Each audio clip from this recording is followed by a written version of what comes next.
guys, what's going on? F1 up on here, and welcome back to Grim Dawn. Since we last left off, if I do recall correctly, we had just finished defeating, we managed to defeat the first act boss with record time, might I say, on ultimate difficulty.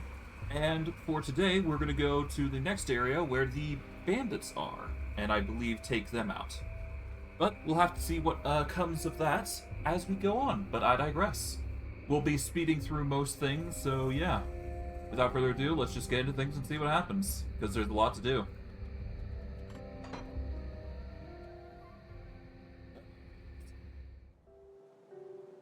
Now, let's see, it's been a hot minute since last I played. Yes, no, our build is very dedicated towards savagery, isn't it?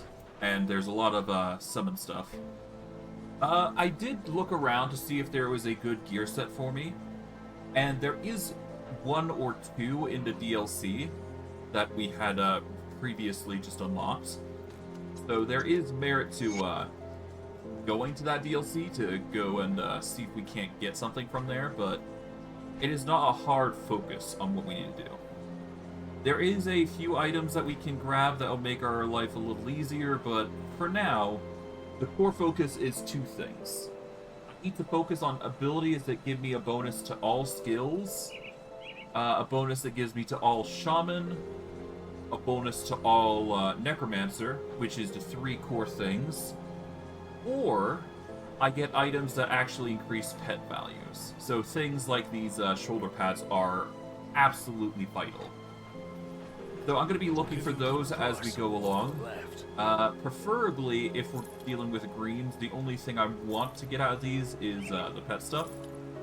But if I can't get that, then that's fine. So things like this, the Shrewd Crosses of the Caged Souls would be a decent one to consider. It gives a bonus to all damage and gives bleeding resistance. We lose the Shimmering Splendor bonus, though, which is a bummer. Is this the best ability that we can grab? No, obviously not. Because we'll lose out on the Chaos Resistance, we'll lose the chance to avoid melee attacks, we lose movement speed, we lose... well, we get more health, but the Cunning is scaled, which is not that good. So, things like this are maybe. So if we see pet resistance, we consider it. But other than that, we just sell if we don't see that sort of stuff, essentially. And that will be basically our go-to when finding items. Pet bonuses are literally the core of what's going to make our build, fantastic. Now, mind you, this is only armored items. We ignore everything weapon-wise unless it's specifically two-handed. Because we do want to focus on two-handed because shamans are built towards that. So that is the ideal outcome for us if we're going to go with weapons. Jewelry is pretty much the same as the Legion Conjuration Shield, or Seals, where we need to determine what's good for pets, basically. If it has a pet bonus, consider it. Let's see. Nope. I guess I could have considered those axes, but nah. We got the shoulder pads here, we don't need those. They are part of a set, but they're not that good, so we just keep those and get ready for them to blow up. No. No.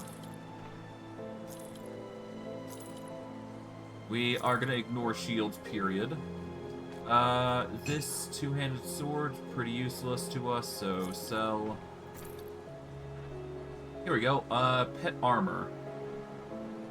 Oh, Drogon's Pact is pretty interesting. It's got way more armor than the Empowered Herald armor. We don't actually have the set bonus anyways, so it's kind of useless to us right now. So, honestly, this armor might be worth considering. It gives elemental resistance, which is a nice addition. We lose out on the poison and acid resistance, though, which is a big bummer with the Herald's Jacket. Not that we're actually getting the bonuses for some reason. Anyways, we get poison and acid damage, which we don't really use. We get 5% health, which is slightly better than 5% cunning. We'll lose out on the cunning requirement, but we do get elemental resistance, which would boost up our resistances up to the 80 mark, which is good. Bleed resistance is not something we use often, so we'll lose out on the pierce resistance, which is 25. That will bring our piercing down a little bit. Poison acid resistance, I'm not sure how it would work. The bonuses, though, aren't that really good for pets, as far as I'm concerned, so we're going to sell that either way. If the pet bonuses were slightly better, I'd consider it more. Other than that, sell everything else. This we keep, because obviously, rares we stow for when we're ready to blow them up. You know how it goes. All the same, we go up to the storage here. Safe storage, no questions. Toss all those in. Sort. Yeah, we got a lot of stuff. We got a lot of things to blow up too, so that'll be fun. I'm gonna have to collect a lot, but I digress. Would like to thank you for taking me out of committing the biggest mistake of my life. We're struggling to survive, and I got desperate. My family deserves better. Thank you for showing me that hope still remains in this world. I'd like to have this small token of our appreciation. Hope it serves you well.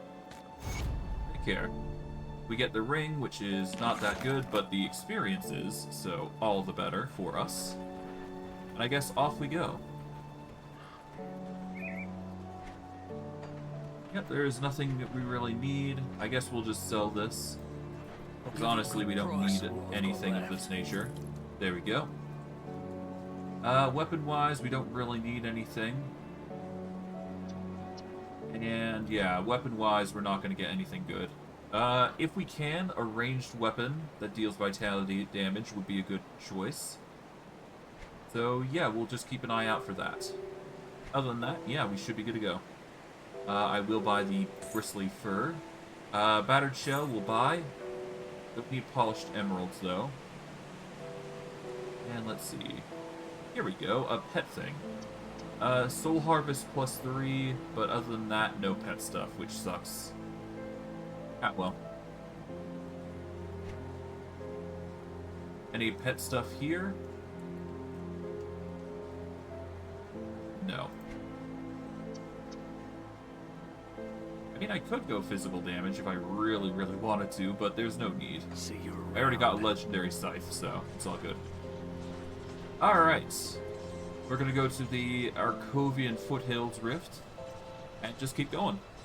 No need to sugarcoat what we're doing. Max out our summons here. And yeah, we just gotta follow the gray spots that we didn't explore. That's all.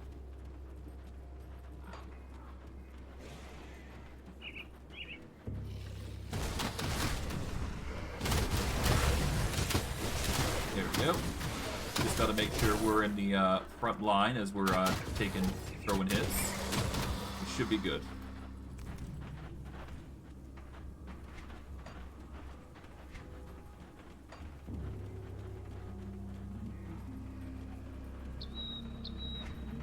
So far, so good.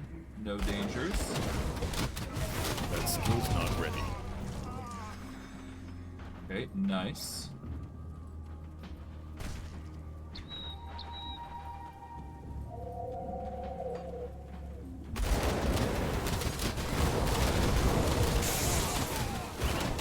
Bit of damage, but otherwise we're fine. Hey, some items. Pretty good.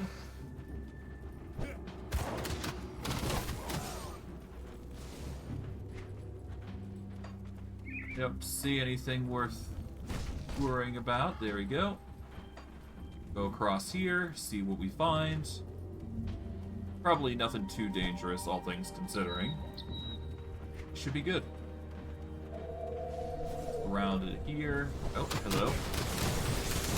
That skill's not ready.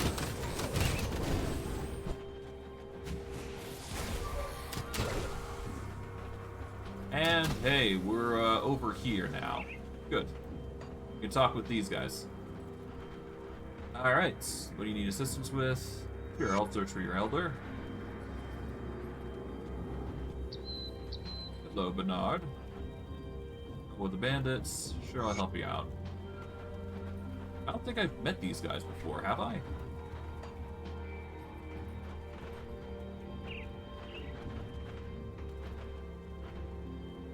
Head to the west past Staunton Mine.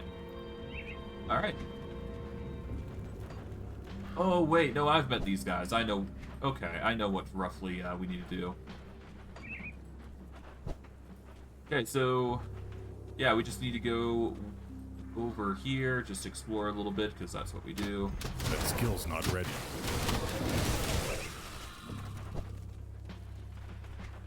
Now, before we do go past Staunton Mine, we're actually going to go into the Staunton Mine, I guess. Mainly to take out whatever we can here.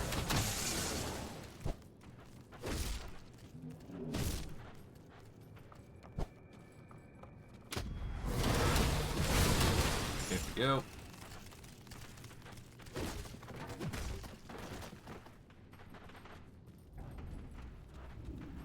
And let's see, what else is there?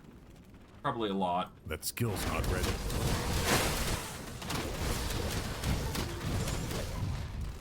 Okay, we're getting into the royal jelly shenanigans, which is where we got recipes for items.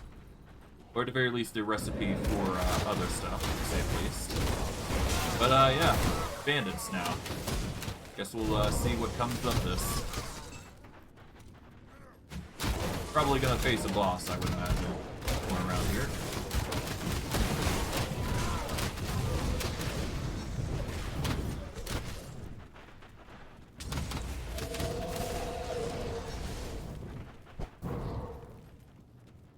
Okay. Go up here, we get some dynamite. Okay, bandits over here.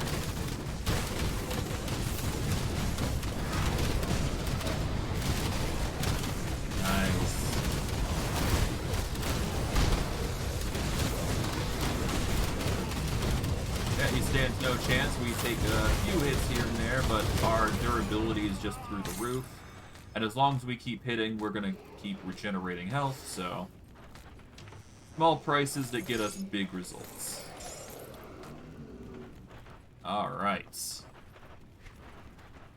I don't think there's anything over here that's worth noting yet, so we can just keep going here. Physical axe. Yeah, shoulders aren't that good either. But hey, items.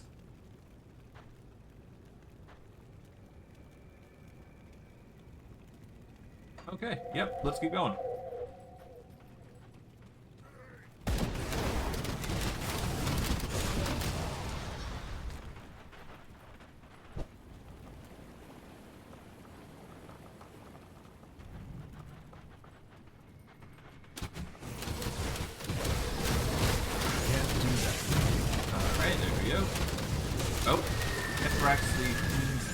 Whatever that is, gets demolished.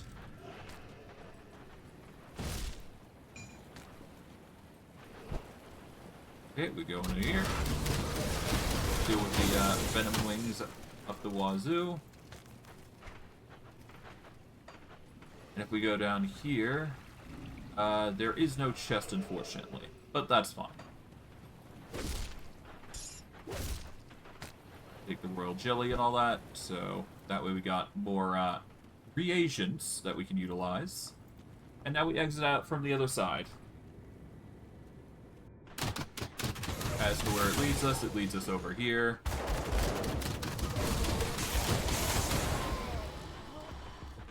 I'm not going to go further. I'm actually going to go up this way while we explore this area, because this will lead us to more of the area that we need to go to.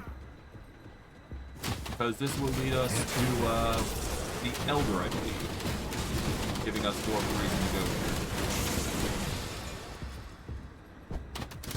Yep, Taros Red is the first we gotta worry about. Basically, our presence alone is just enough to heal and just keep everybody alive. And of course, you know, all the buffs that come with it. Okay. I'll do as you ask. There we go. Find a lost rover elder, which we've done. Pretty nice.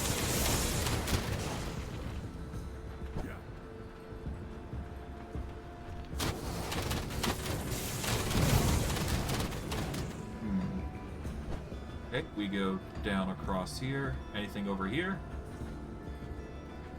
Nope. That's fine. I do believe there is a secret area across here, so we do want to go this way either way.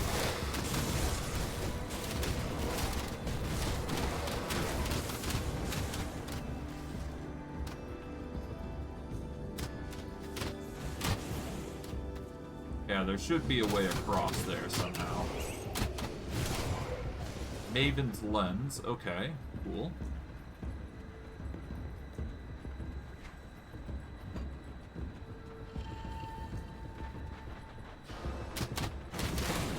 That skill's not ready. Okay, Skeletal Gargantuan is trying to do some numbers against us, but no avail. Thankfully, we're just built different.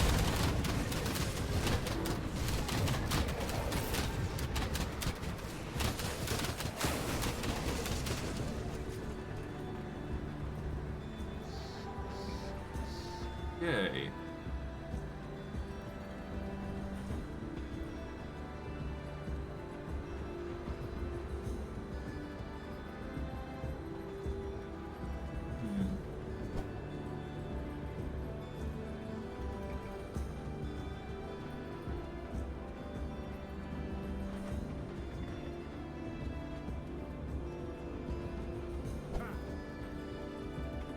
I swear there's a way you can get across there, I just don't know how.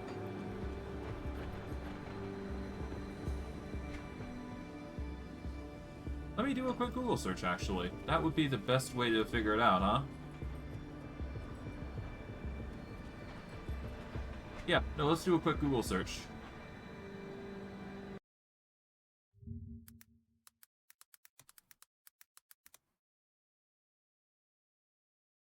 Actually, hold on. There's an easy way to check, isn't there? We go over to this side here. Steps of Torment entrance. Wait, Steps of Torment.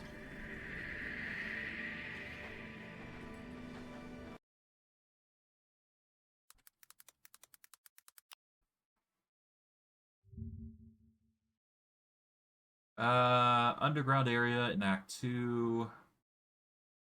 Southern part, okay.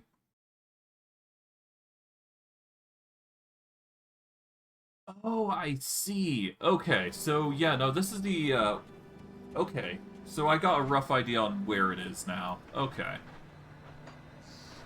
Never mind. I know what's going on there.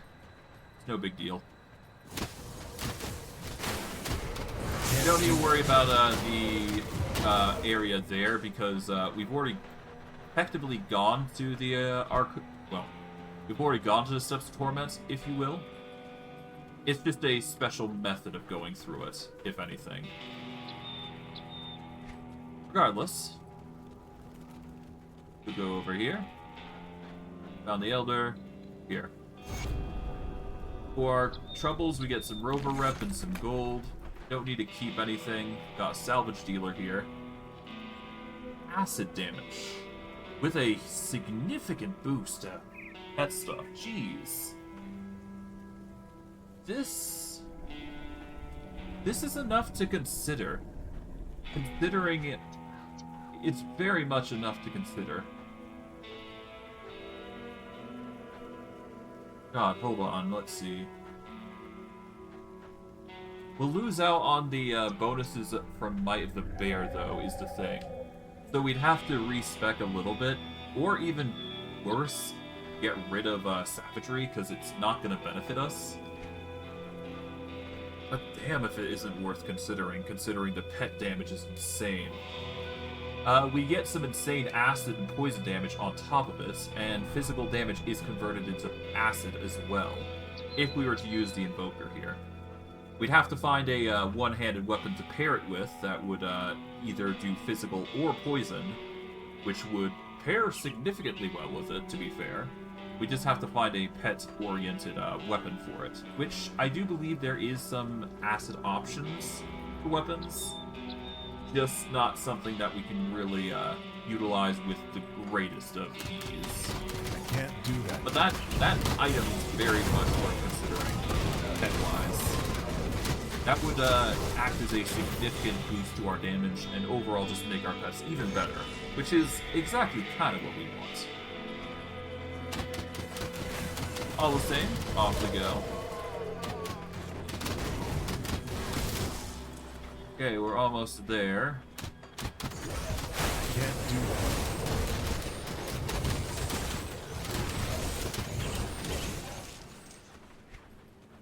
Before I do go, I do want to check if I can't, well, I'm gonna have to talk with, Bernard anyways, I guess. But I do want to check on, what's-his-face over here, the Elder.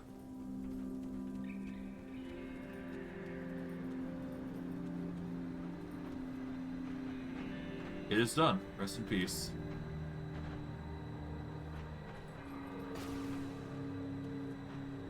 Okay.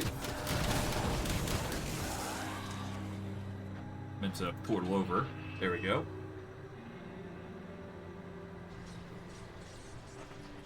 Just figured I'd give the guy some closure, because why not, right? Hey, bud. Destroyed the barricade. For our troubles, some rep... an inventory bag. Hold on. Oh, I see. I've now achieved an inventory space of 5. Great.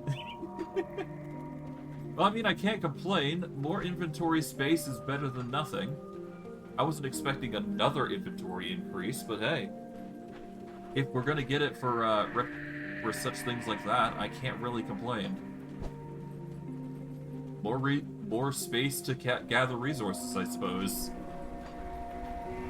And all the more reason to continue on the main quest line rather than diverge, because that just gives us more inventory space, which we can utilize in any particular moment we need for.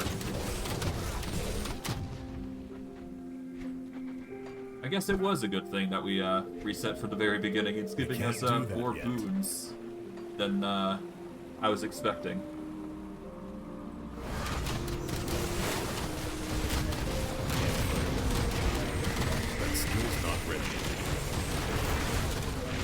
Yep, just slowly but surely whittle down to this guy here.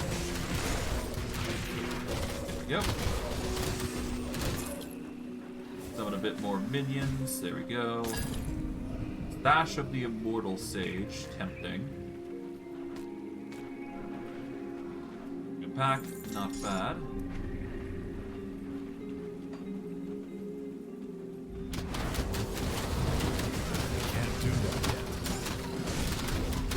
Raise the Dead has increased. That's going to be even more undead to add to the flock. It's always nice. Nearly died there.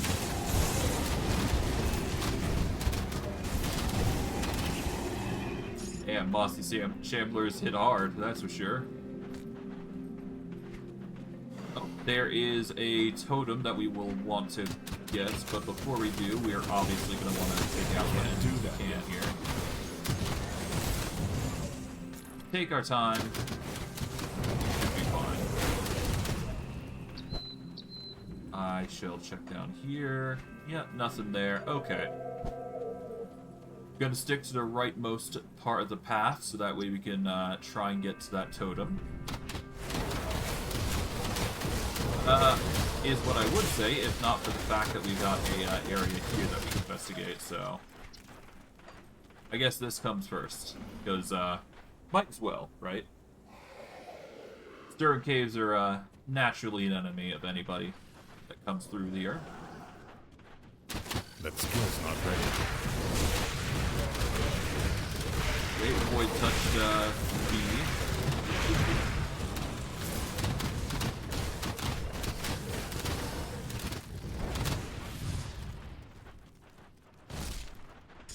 Well, once I get to 100 gear, or once I get to level 100, I'll be concrete in my gear anyway, so it's all good. Really, at the end of the day, it just comes down to quality. So, I'll have to find the best quality gear for myself anyways. Probably gonna be pet, though. Pet-oriented. Can't do that yet. It'll be fine either way.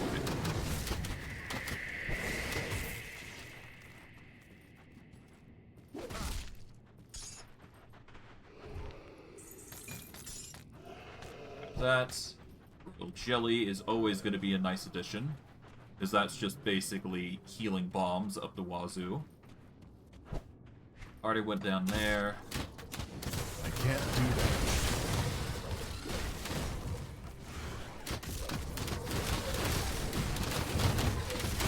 Oh, here we go. Can't do that yet.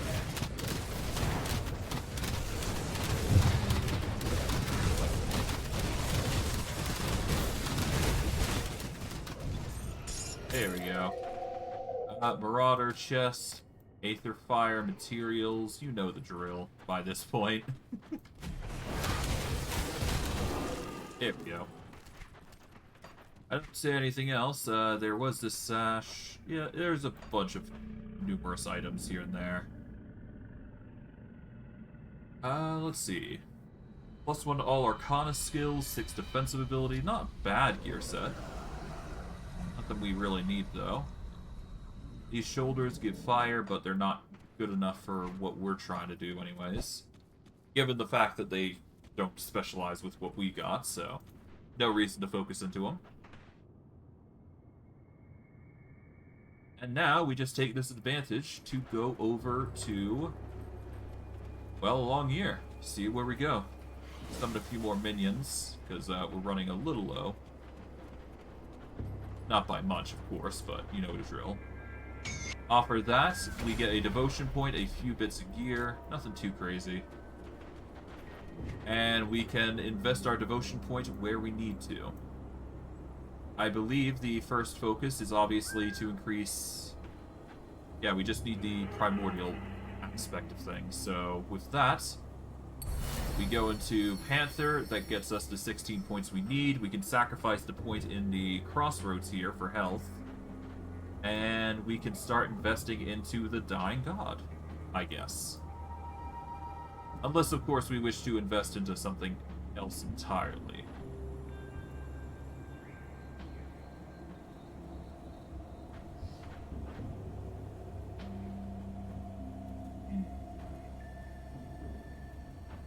I don't need to invest in anything else. Yeah, no, I'm gonna take away that point in the road here.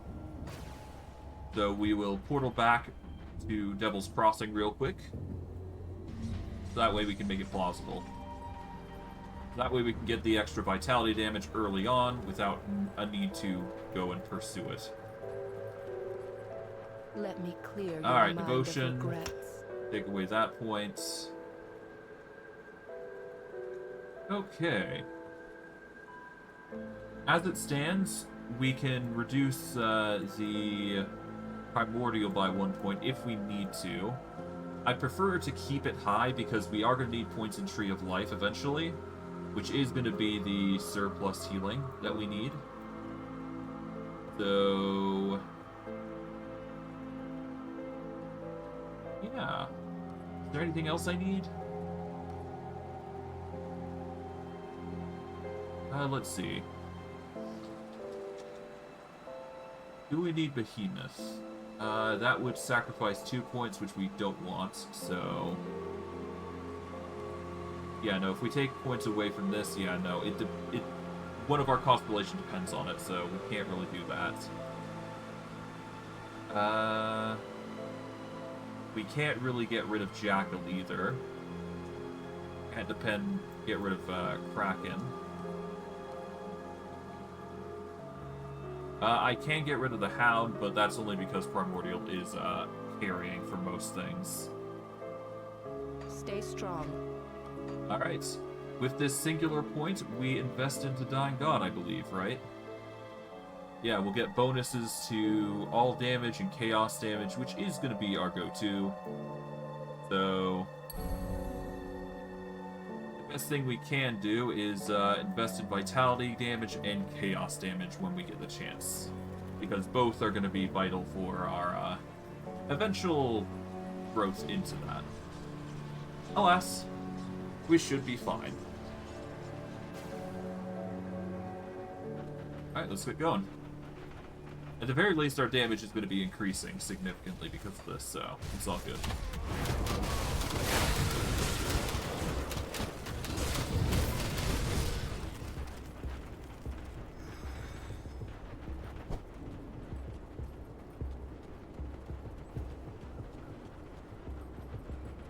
Okay.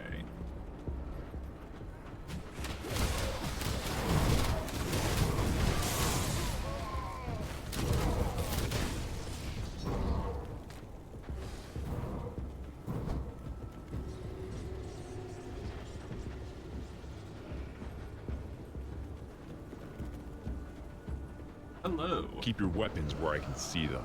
Mornay sent me. What do you need? We have a deal. We get some rover reps, some experience. Now we can accept some quests. I'll restore the Shrine of Moat Drogon. Anything I can do to help? I'll get you the Royal Jelly. Here. We get the Jelly Ointment recipe, even though we've learned it already. We get some Jelly Ointment for our troubles. I'll end the beast's life. There we go. We got the Royal Jelly Ointment, which we've already learned a form of it, so I'm just not sure if... I'm not sure. Either way, we did manage to get to our point here. We can get some elemental defense, health, and damage to pets. But yeah, it depends on what we want to equip. Yeah, this gives us elemental damage and health, which we don't use elemental damage that much. It is decent to consider, though. Compared to the alternative, which is health and vitality resistance for pets, it's not bad. Depends if we prefer damage versus health, which I think I prefer health, if I'm going to be real. This gives us a bonus to Briar Thorns. We get less health, but we get more attack speed for our troubles if we go with this epic amulet. We also get a lot less wounds from the looks of it, which is not good enough because we get +3 to raise skeletons versus the +2 to Briar Thorns, which is eh.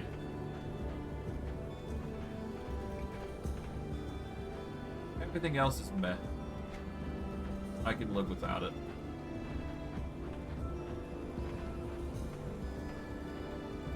Pet-wise, there is this. It's nowhere near as good as what we could get, but I digress. I imagine by... Yeah, these are level 70 tier gear, which I guess I could theoretically use. Just depends on what we've got here. This is a good vitality weapon if we want to use it. Not perfect, given we've got a Depth's Reach, which is arguably better.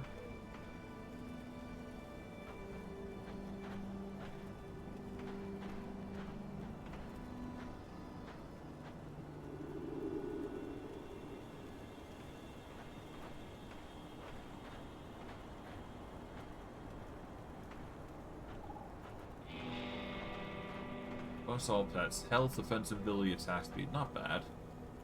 Eh.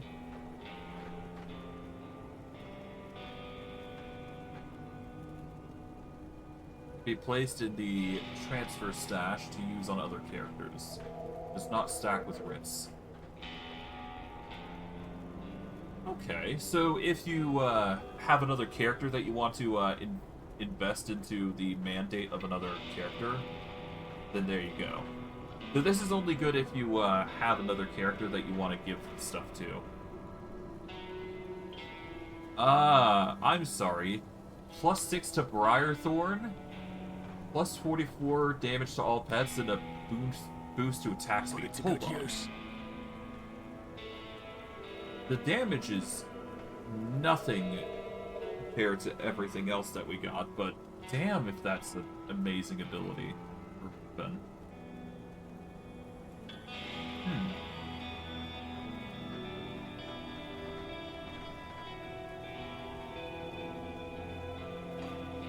See anything you like? Okay, so if not for the damage, I would definitely consider this. So we're gonna sell this. We don't use shields, so no point in that. This amulet is tempting, but as much as I want to say it's good enough, it's not. So we sell that. Sell the axe. Sell this. Nothing pet-wise. Nothing.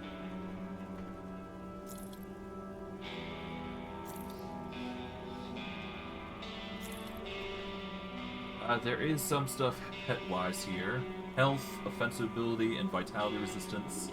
We already got an insane amount of vitality resistance, though, is the thing.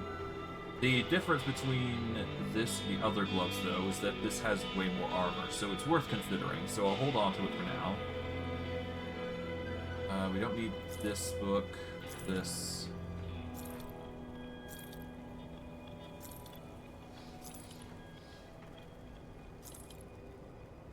Royal Jelly Ointment. We'll save for later. This has some pet stuff, so we'll keep it on the side.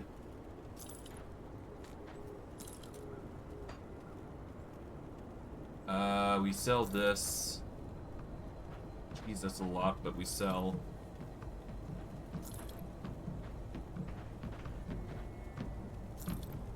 We keep this here.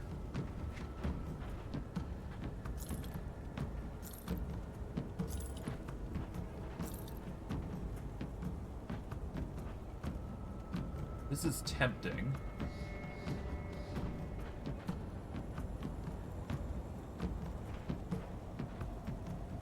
I'll keep this for now. Move these over.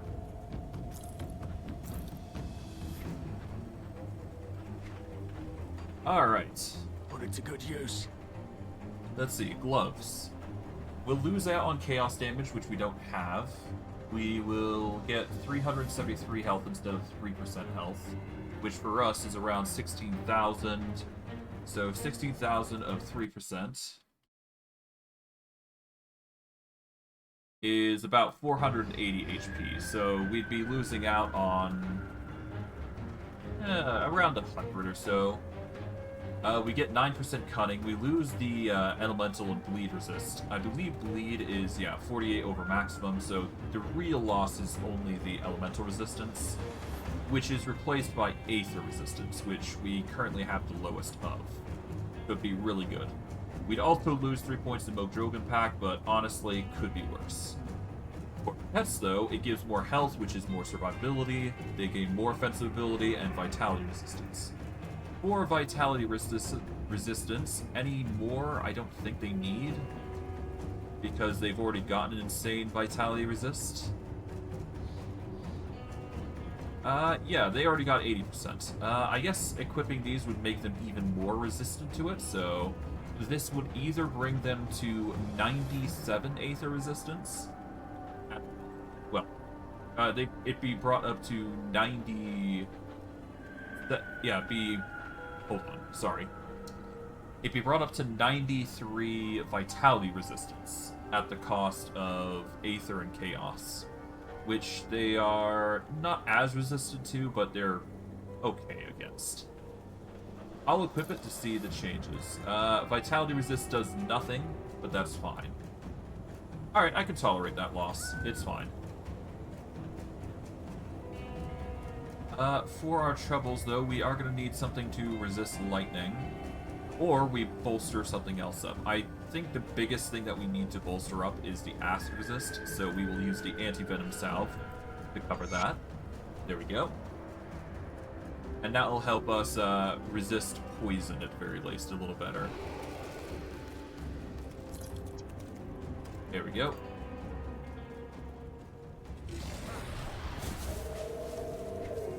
Alright, so that's the gloves done. We sell those. We don't need this as far as I'm aware, even though the dagger is pretty good. Do we want to replace the Herald's Jacket, though? We gain some elemental resistance, which is pretty good. We lose out into poison and acid resistance, which sucks. So I'm going to say no.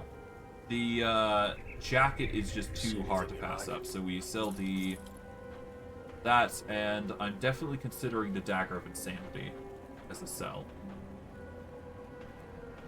Either that, or I keep it, and I go with the Mythical Blightstone Invoker here, so that way I get some insane pet boosts on top of everything. Which wouldn't be a bad trade-off. It's a whole lot less damage. No.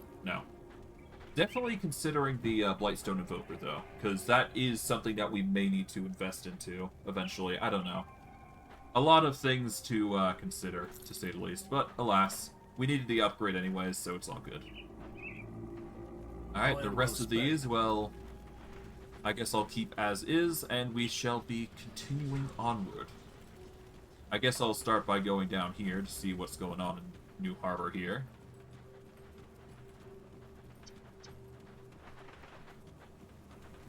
Hello. What's happening here?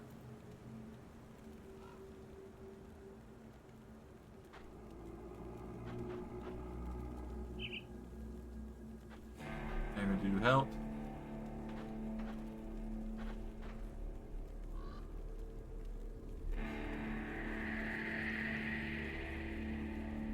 Okay. Could take you via rift here. Alright, sure, I'll help you with the tribute. I got this scrap. Will this suffice? Yeah, back to work. Yeah. I wish I could do more. Now, it's not ideal to do Cronley's gang like this. Just let them do their thing, but I mean, better to have protection of bandits than to have protection of nothing. At the very least, with the bandits, there is some level of, like, control here. And when things do calm down, you can just go in with a whole bunch of people and deal with it. So for now, it's not ideal, but other people will come in and take control of the situation at hand. Besides, I'm going to be taking out the leader of Cronley, so the remains are either going to run away or stick to this town like glue. Either way, we'll be fine. Anyways, detonate this. This will allow us to go over up to here. 4 hills. See what we can find here.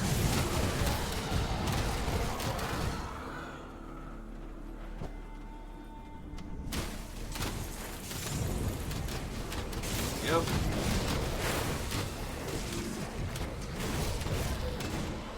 But yeah, more stuff that we do, the better. At Guards of Justice, I believe we already got a pair of Gauntlets of Justice like that, but it's fine. Keep throwing ourselves into the fray, and we'll just keep taking everything that comes our way.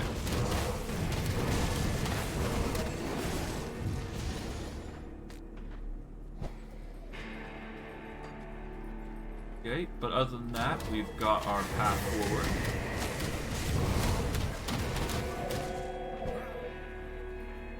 Alright, let's go to the cave entrance here, and drop into the secret entrance that we could use. We're now in the Hathany mine.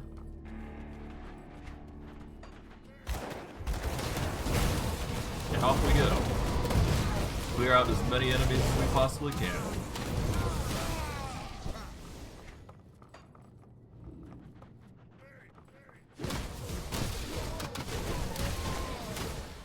Okay, I'm gonna use this exit real quick to check out what's going on here, if only out of curiosity. Yep, we're brought over to this exit here, which is a bit of a shortcut of sorts. Is it perfect? Absolutely not. Alright. Durla's gonna try and cause some trouble here. That skill's not ready. There we go. Just whittle him down with sheer force and he should be fine. The pets will do the majority of the tanking at the very least, so that's good. Alright, there we go. Troll could not withstand the power of us. There we go. We've reached level 79 now, though, and that gives us 2 additional points that we can use. As for where we put them, we've already got Call of the Grave up to max, so we don't need more there. I could invest yet another point into Might of the Bear, but there is no real need to do so. Well, I guess it would give us extra modification to damage, so there is merit to doing so. So that would give us more defensive boons. Let's see.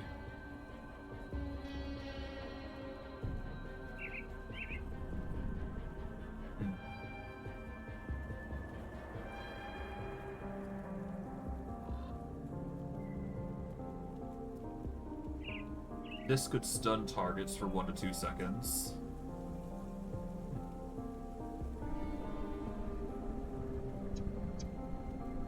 I could invest into Wendigo Totem as well, which would allow us to mend wounds and deal vitality to other foes. Seal a pact with the Wendigo spirit inhabiting the totem. So long as you stand within the aura, your taste for blood will be insatiable.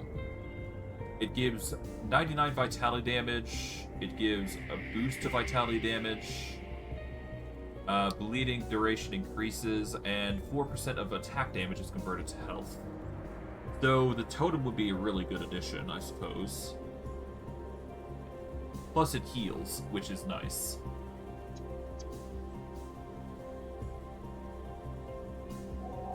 I'm going to take a point into Wendigo Totem solely for the fact that it heals.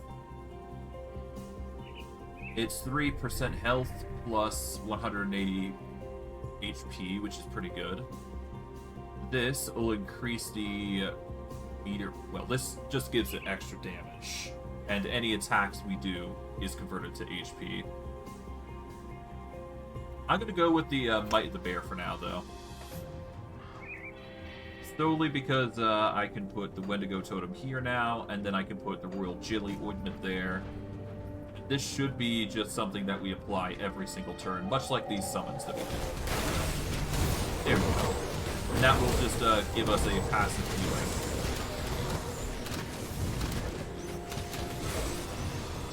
Or at the very least, we'll keep our minions alive and well. Yeah, they won't be perishing anytime soon with that totem up. Or at least that is the hope.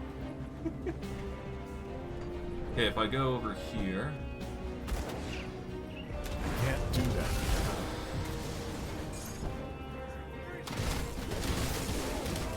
And yeah, I just gotta keep summoning the totem every now and again when I need to actually get healing in.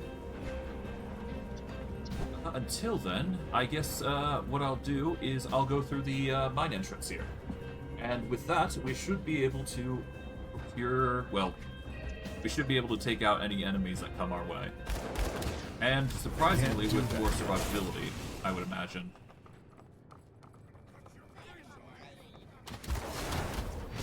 There we go.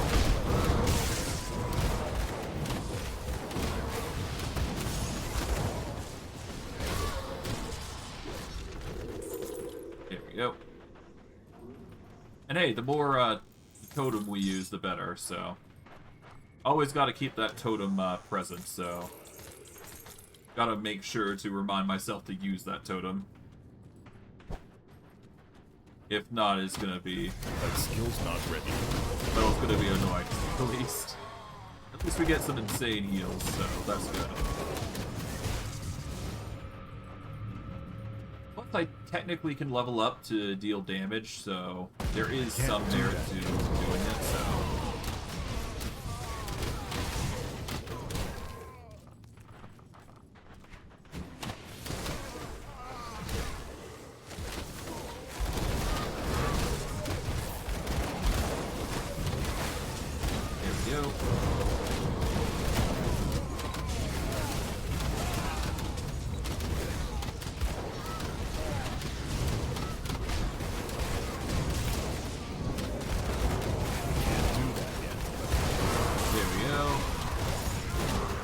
God, the damage.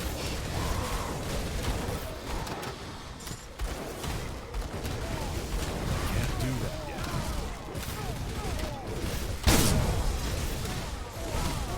Alright, some minions.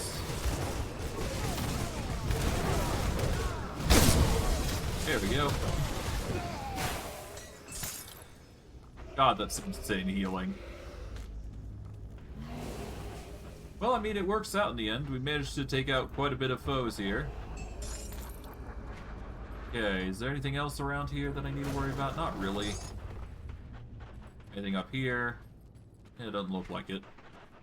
This would have been the drop-down area that we would face, so it's all good. Actually, did I actually check the other side here? I don't think I did. I'll check this to be sure. But yeah, no, I immediately went to this direction up here. Yeah, no, I didn't. Can't do that yet. Yeah, no, there is nothing anyways, so it's all good. But yeah, no, the totem is going to be a very helpful tool to keep us healed. If we plant it with the intent to use harm, that's also good, I guess. Depends on how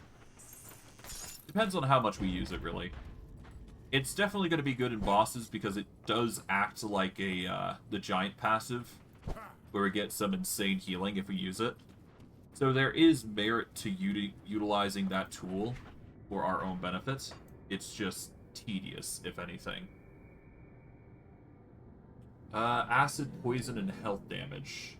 This is a pretty decent ring if we had a poison effect on attacks, which we technically don't if we exclude the Blight Fiend.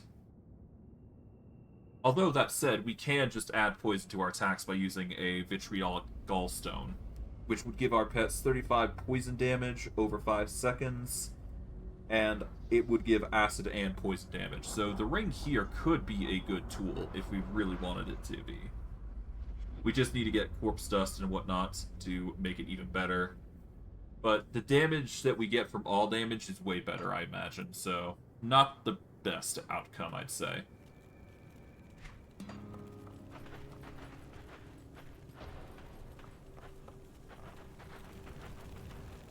Okay, we're gonna go across here.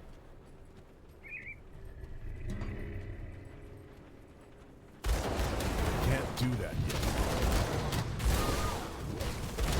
Okay.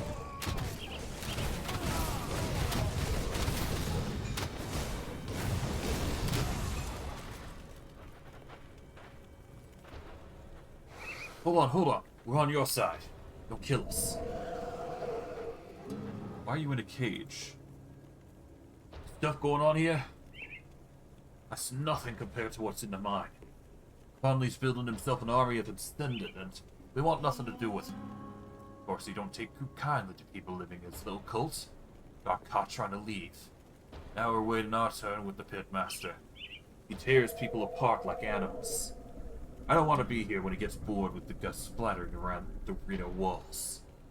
You let us go, we won't cause no trouble no more. That's a promise.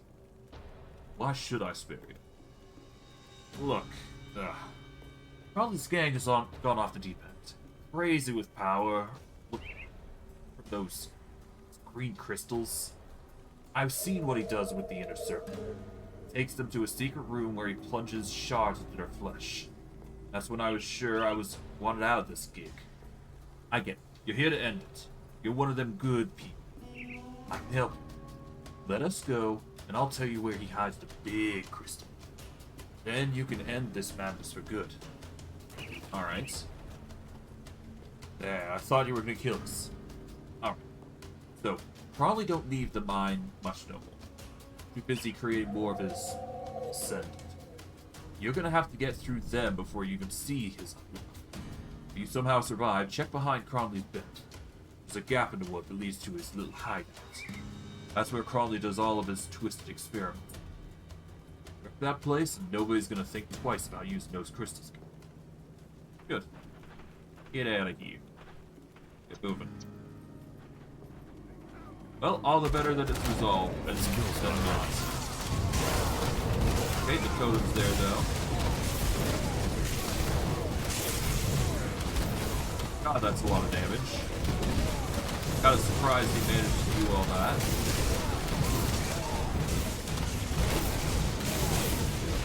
Here we go.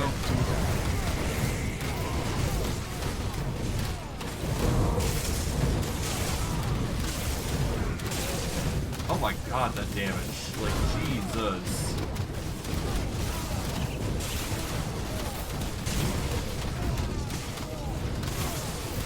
That skill's not ready.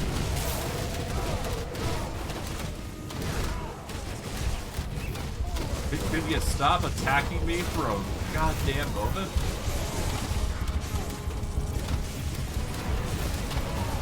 Jesus. I can't do that yet.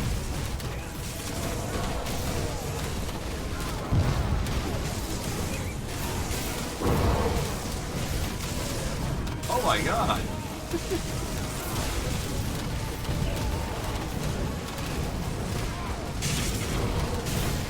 Can't do that.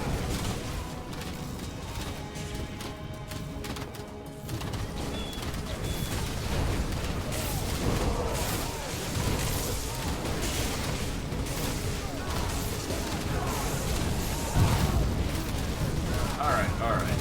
Can't do that.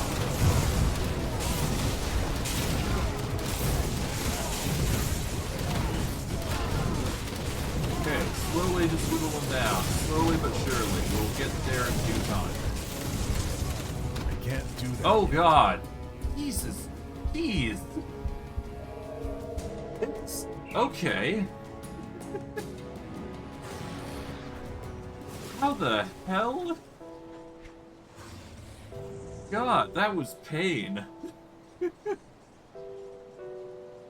Okay, I'm confused on how I'm gonna handle that. Well, that was something, I suppose. Alright, alright, alright.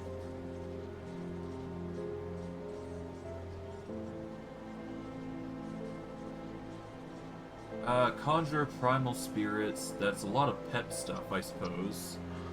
I'll lose out on a bonus from summon limits. I'll lose out on the Legion of Ray Skeletons, but Conjure primal spirit will be stronger. We also get extra 6 seconds on its duration. We get more damage from pets. Physical resistance as well on pets is pretty good. We'd also get more pet health, which is pretty nice. Aether resistance would probably be pretty good. Yeah, let's go for this rare metal. It's not as good as the Stalwart Wendigo Cage, but it's good enough for me. It'll increase our survivability. And that would explain why I had trouble. Death's Reach was on. It swapped midway I'll see through, I what's guess. left of my wares. Huh. I guess there is this, isn't there? Yeah, we don't need this, so we'll sell that. Iron well spent.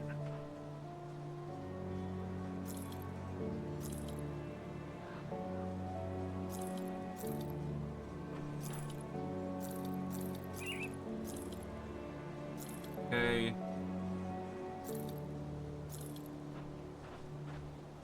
This would give us more damage to pets, I suppose. And more health, which is probably better. We'd lose out on the Pierce resistance and Poison Acid resistance, but I'd argue this is better, I guess. There we go. Sell this. This. I'm gonna keep what the Golem breathes, I guess. That should be fine.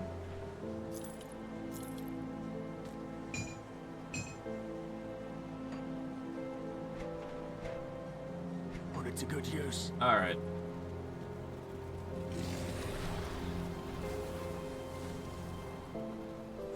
Got something you need stashed.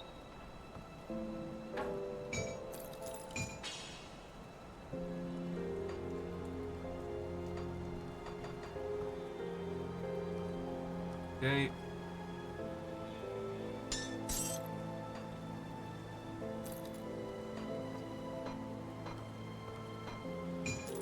There we go. Keep an eye on this.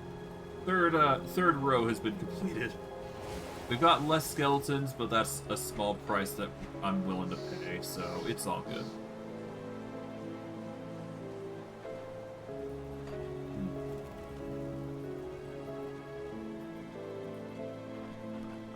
What troubles you? I don't like the Wendigo Totem personally, so I'm gonna abstain from that.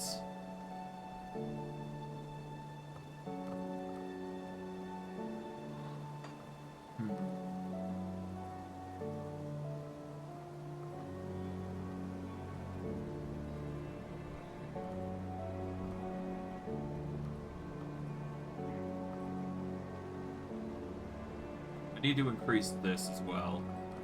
Safe journey. Let's see, does increasing this give us another warrior? No, it does not.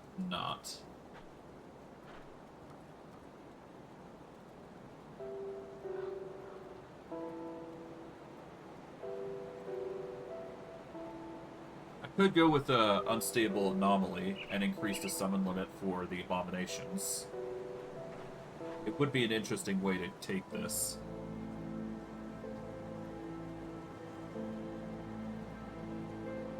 Lives for 12 seconds. It costs way less, though. I don't know.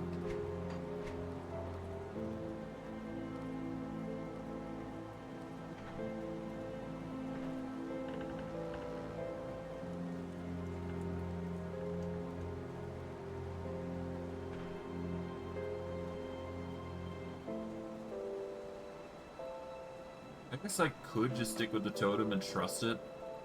I mean, it does help healing insanely. I could also just increase the damage of skeletons as well. That's another route I could take. Or I could even go to Spectral Binding route and get some Aether damage on top of everything I'm doing.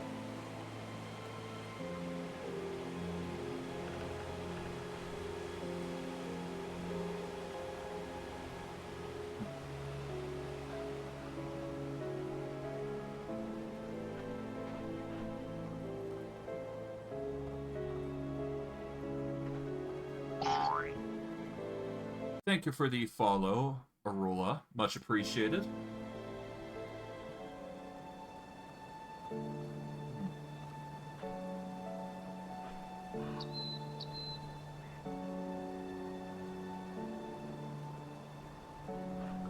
Let's... I guess the Mark of Torment is probably the next best thing I can do. At the very least, 15% of the damage that I take, which is going to be an insane amount, mind you, with how bosses have been doing things to me, would be transferred to over to the enemy, which could be insanely useful here. It's not perfect, but it would do an insane amount, I would imagine, given we take so much damage over time. We just set somebody as the mark, and then we should be good. Actually,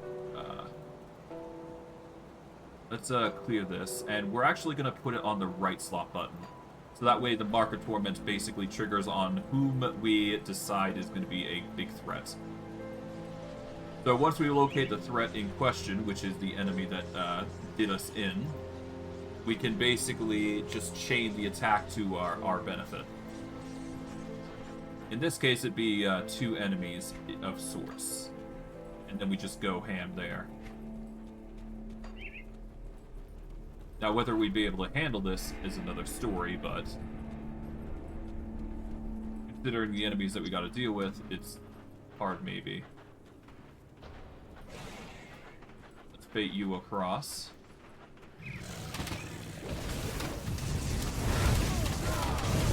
There we go.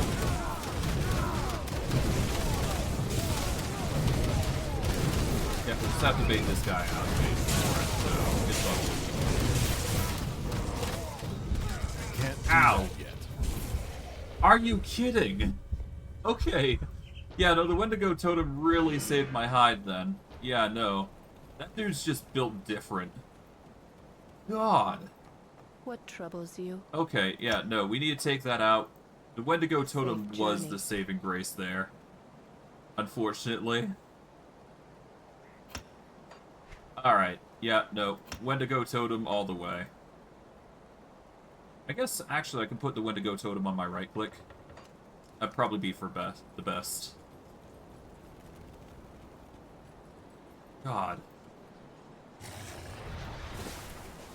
That is an unexpectedly tough enemy. To an insane degree. That totem's just nasty. It's built wacky. I don't know what to do there. It's just nasty.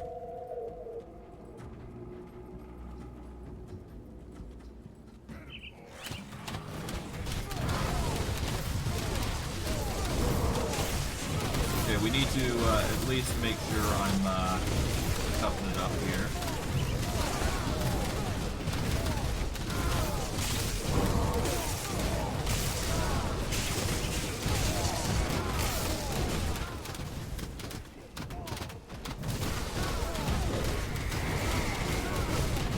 Okay.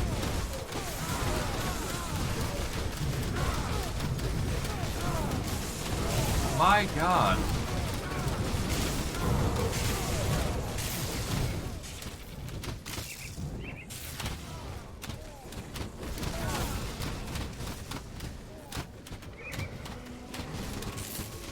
Come here.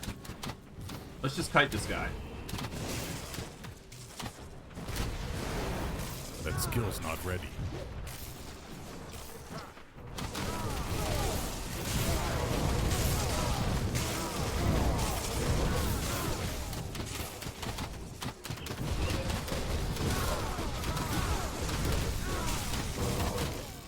I can't do that yet. My God, this man.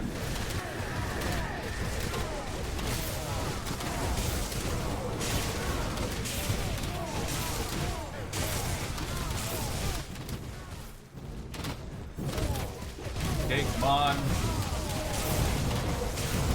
I can't do that yet.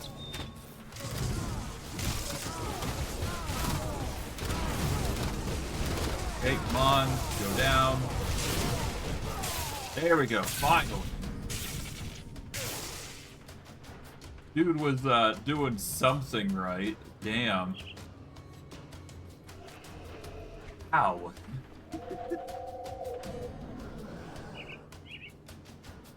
Okay, so this item does vitality damage, got bone dread, harvest, and dread.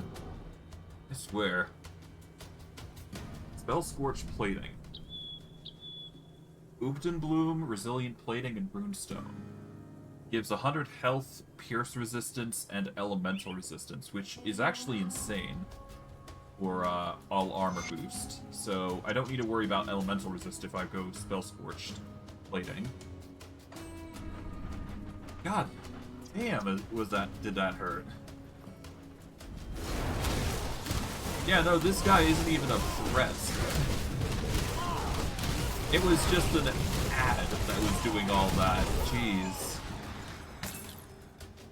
Truly a mood when the ad does more than the boss.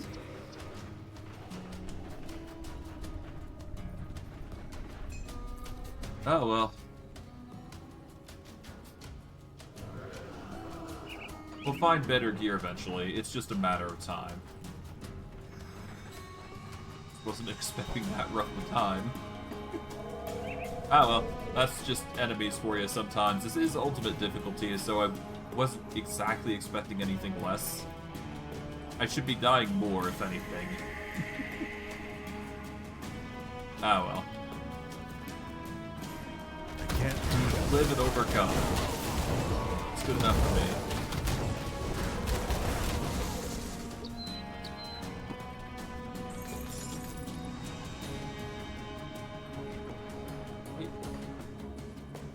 I guess we could check down here, see if there's anything else left over. I don't think there is, though. We've already checked this area to its utmost. Yeah, there we go. Nothing really sticking around here. So, we just go up and around.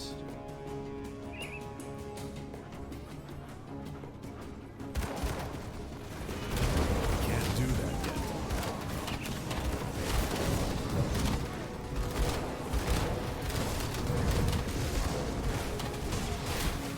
There we go.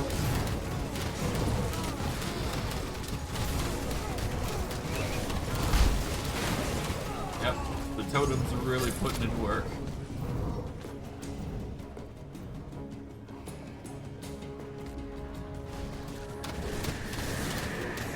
Can't do that yet.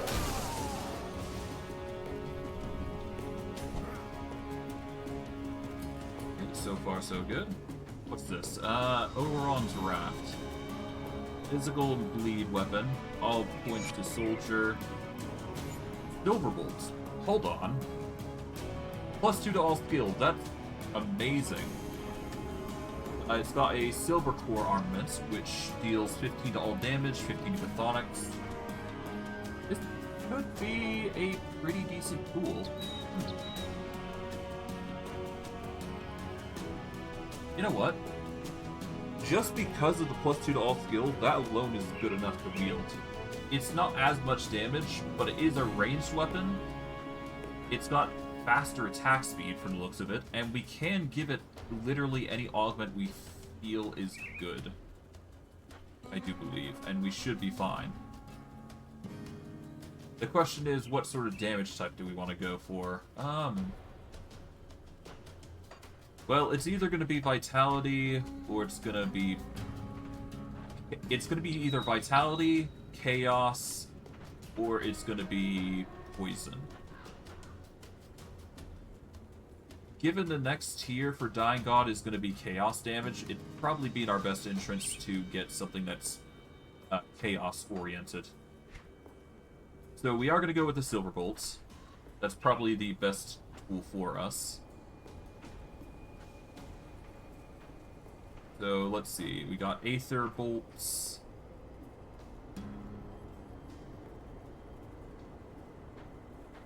Okay, Behead is not enough to warrant it.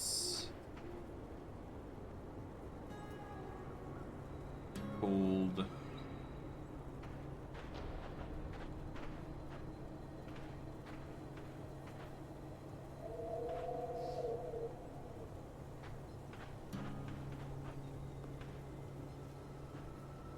Hailing weapon is an interesting one, but not needed. Vitality, nope.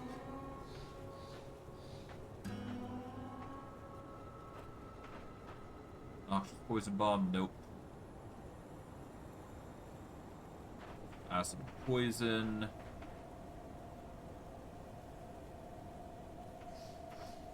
I believe unhold. Well, no, it's not that. It's one of these.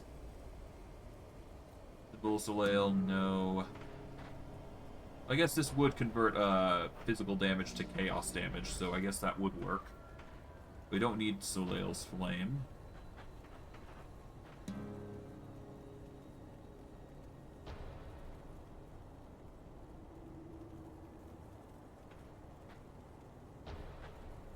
Ismail's Binding would grant a bonus to pets.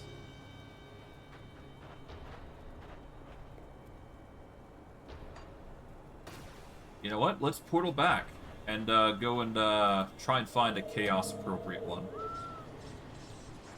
I know there is a chaos application type thing, so it's just a matter of getting it. I do the best I can with what I've got. Let's see, chaos. Okay, black tallow, no. Silver. Riftstone. Here we go. Void weapon. Gives chaos damage, and it slows enemies' attacks for 2 seconds. And for pets, it gives chaos damage, which is pretty good, so there you go. I'll make 3. There is also the Void Touch ammo, but we don't need that, as far as I'm concerned. The Riftstone is just as applicable as anything else.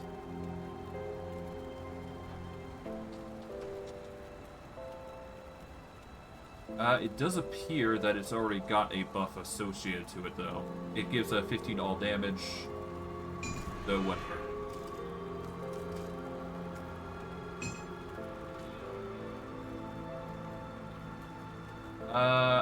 Oh, Riftstones are granted only to melee weapons, right? So I'd need to find something that gives to ranged guns, crossbows, and all that. So I guess the Void Touch ammo is the next best thing I can do.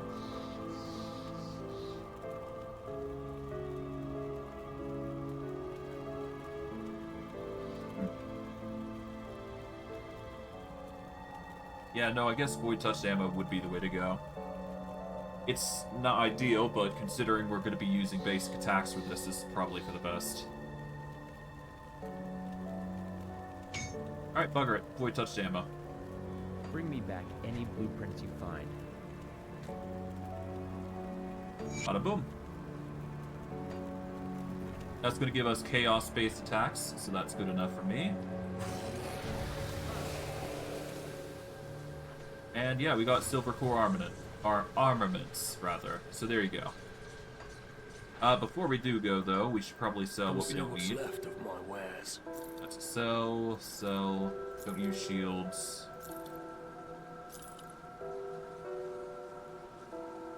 Great Axe would be nice, but alas.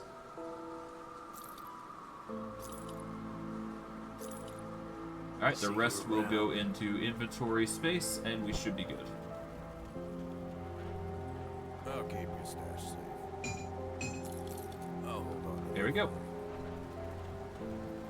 God, we got so much rare items. Alright, let's get going. Back to the journey at hand.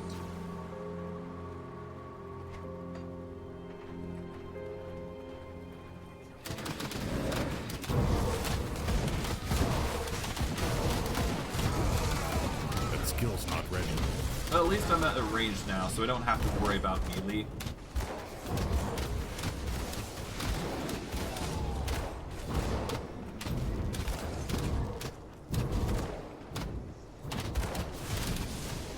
Okay, there you go.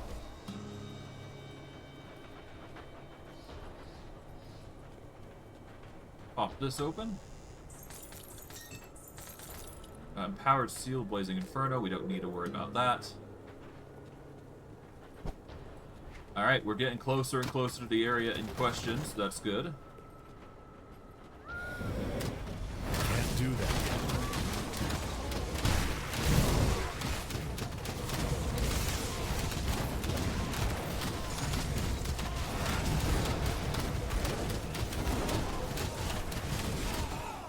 There we go. Nice.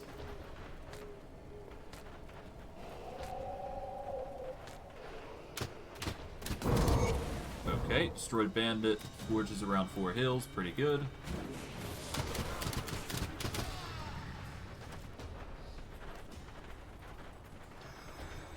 Okay, pop this open.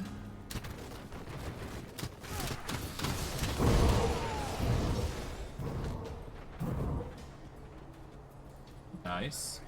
Can't do that yet. This does mean that one of my abilities, I think, is Guffed. Because we don't get actually damage resistance with a certain ability, I believe. I need to check specifically, hold on. Requires 2-handed melee or 2-handed ranged. Okay, so I do still get the damage resistance, it's just not as much. But yeah, no, with the crossbow, at the very least, I got the range going for me, so that alone is good. But +2 to all skills is always nice, so I can't really complain about the results that we get here. That skill's not ready.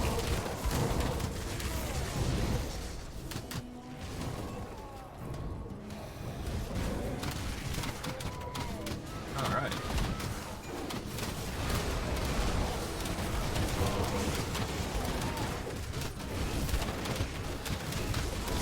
Can't do that yet.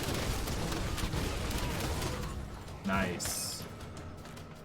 Grab everything that we can here. And yeah, there we go.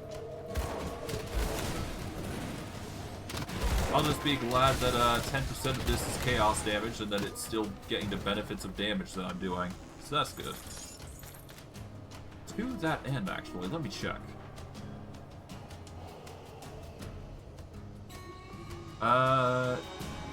358, 383. If we were dealing with Vitality and Aether, we'd have slightly more, but not by much. We'd get like 50 to 100% with Vitality. We'll have to change it up as we go, but we'll slowly build to what is appropriate.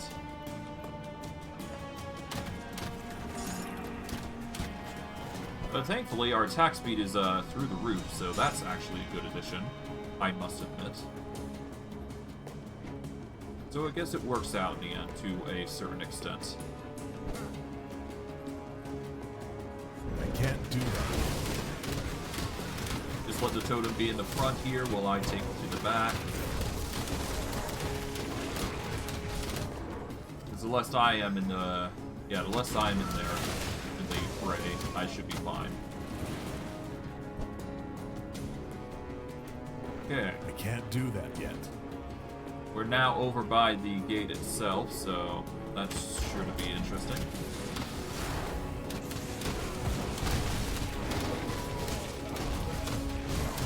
There we go. But yeah, no, we're probably going to wield this crossbow for a long, long time, considering it bolsters literally everything of our abilities, so that's a boon in of itself. I might swap to a one-handed combo and just focus on heavy pet bonuses, but this gives us bonuses to everything, I believe. So Necromancer just gets better, Shaman gets better. It's a nice boon. Next level, I guess we'll focus on the Blight Fiend, get that back up to max. Then we'll start focusing on our skeletons, getting them back to max. And then we'll finally focus in onto Briarthorn, get them to max. Because that's the most I need, really. Just getting those guys back up to their peak potential. Their survivability comes first above all else. Actually, to that end, I'm gonna have to prep my character a little bit for that address. I'm gonna have to prep some things here and there. Alright, before I go any further, let's go into devotions here. Because some things might not be set appropriately. Shepherd's Call is already triggering the normal stuff there. We already got Raise the Dead triggering. I feel like there's something else that I'm missing, but I don't think I am. Yeah, no, everything's triggering as intended, so it's not that big deal. Giant's Blood is nice. I suppose I could trigger this elsewhere, though.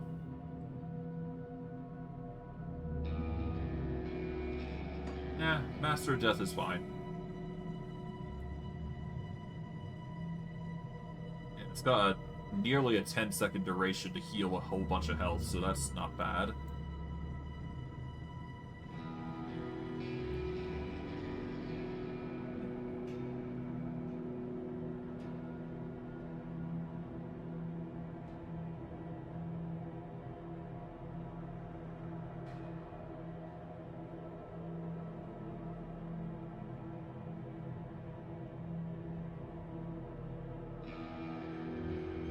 Spirit.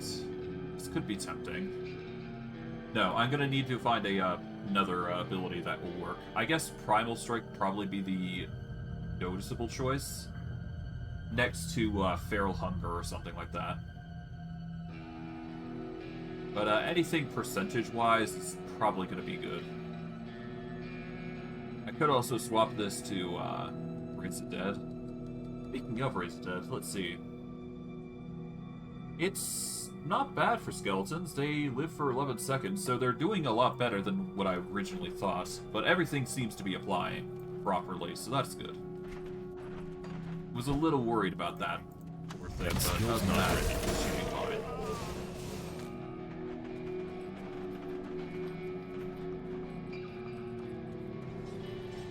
Okay, there we go. We are now within the area that is to be, well, going to Cronley's hideout. That's good enough for me.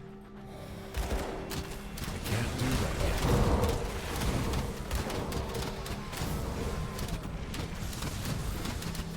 Okay. I do believe all minions heal from the totem, so that's good. That skill's not ready. Yeah, that totem's gonna do us wonders. I think the biggest thing for that totem is that we need to increase its radius, though, if we want it to heal us constantly. But I mean, as long as I summon it within the range of melee, within everybody's vicinity, we should be fine, no matter what is done. Alas, we need to go down here for the totem, so that alone is more than enough. That skill's not ready.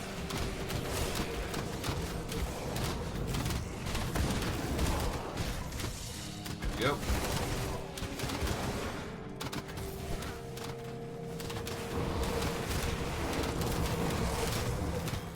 Well, at least my pets are getting the healing that they deserve with the totem, so that's good enough for me.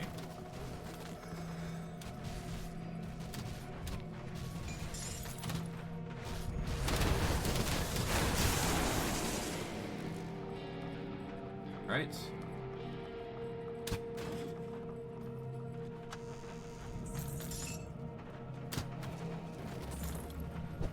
Okay, and with that... That skill's not ready. Alright, we now go down here. That brings us to this totem here, or this ruined shrine. The Annals of Arcovia have been found. Nice. Pop this. We can offer some scavenged plating and scrap for another devotion point.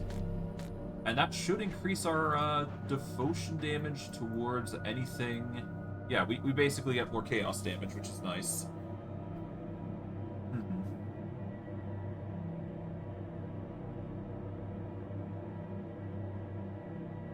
I think the biggest thing is obviously Hungering Point, though, because we will get the insane amounts of all damage and crit damage here. Power comes at a heavy toll to the body, so I'm a little worried about the health cost. But I mean, we're trying to go Dying God for the specific reason that it's going to increase our damage output, so... We're going to be burning ourselves alive with damage, but it's going to be at a good cost. It'll be interesting to see how that fares. Worst case, if I don't like it, I can swap it to something else, but I do believe that the damage output will pay for itself.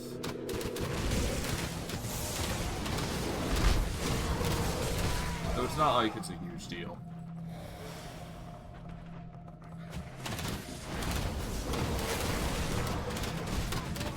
Go.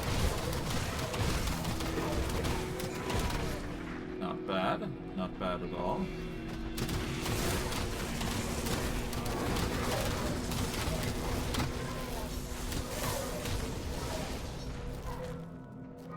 Alright, not bad. If I throw that down, that'll heal minions pretty quickly. Yep. Totem's really putting in work. I guess leveling up the totem would probably be the smartest choice. But I guess the durability of minions is also a viable factor here, so we gotta prioritize the totem.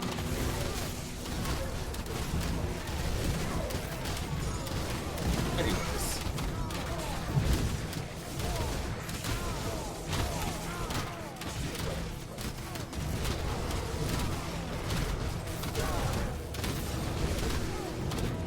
There we go. Dude's trying to take me out, but it's no avail.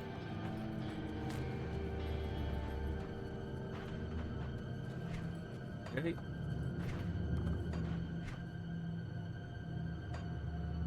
What is that? That is...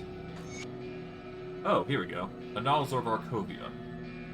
It falls upon strange times that a king would abdicate the throne of his own volition. Still, it is the reason he gave his count, or his court rather. There's no other way to put it. King Rowan III of his line has been struck by madness. On returning from a successful campaign against the barbarian tribes of Argon's Peak, the king raved about a chance of meeting with a weary traveler he called Mogdrogi. Rowan, in his generosity, offered the old man the use of his horse. The man, and here is where the king's tale loses all sense, declined the proposal and, speaking in a low voice that only his majesty could hear, instead offering Rowan a warning. The old man spurted prophetic lies about the impending collapse of our great nation and the fall of the beacon of the West, Govia herself. He implored the king to leave his title, his wealth, his very identity behind. Some among the court who urged Rowan to see his madness through. The heads of Arcovian houses who saw this tragedy as an opportunity to seize power.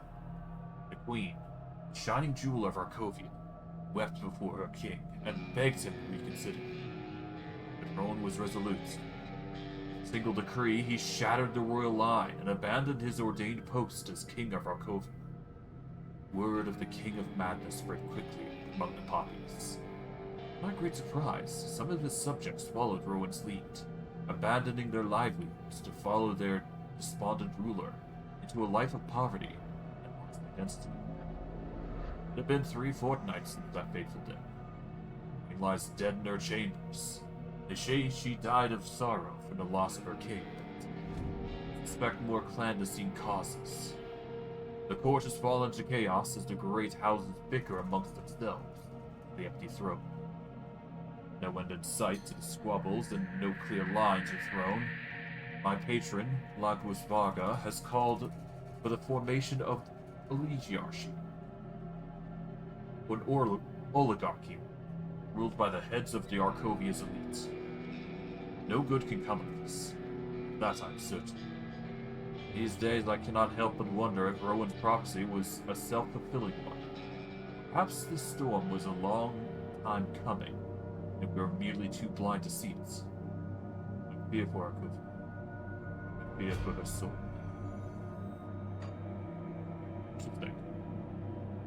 More to learn, to be sure, given Arcovia's fall and all that. That skill's not ready. But all the same, we did what we did save. I guess we did save it at one point, but normal difficulty. Now we're in ultimate difficulty, so the odds of us winning have significantly decreased given difficulty. That skill's not ready. That's about to impede us.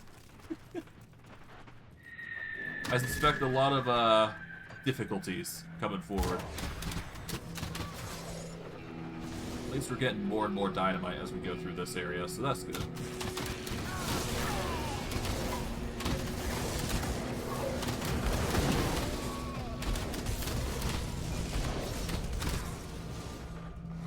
Okay, let get some healing in. There we go. The percentage heal is just whack, as it's just whack. Alright, let's get some healing here. Keep going.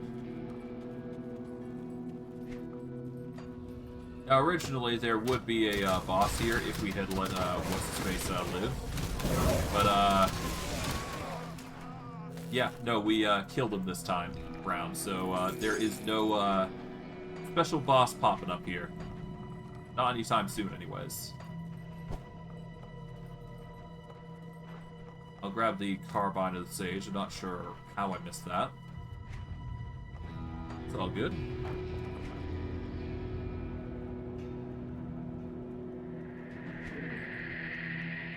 Howard Immaterial Edge. All skills and Arcanist, pretty decent ability. Aether damage shoulder pads. Fire damage weapons. You know, the norm. The norm for randomness. I can't do that. Oh, let's keep going. Conley's gang won't be able to stop us, that's for certain. We'll just keep pushing through, like we have been. But yeah, no, Conley's gang should be an easy finish if we just keep going. Shouldn't be too hard, all things considering. That skill's not ready.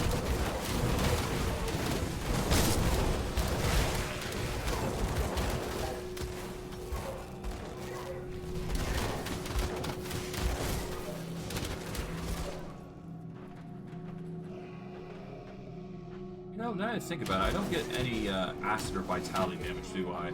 So I should probably find a way to apply acid and vitality, even if by chance.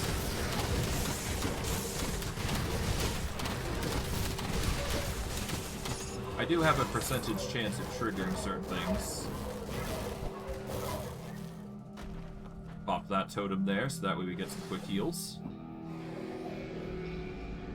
But we should probably worry about getting some other damage types. We can get the brute force damage type, which gets us lightning damage, physical damage, some internal trauma damage with increased duration and some health.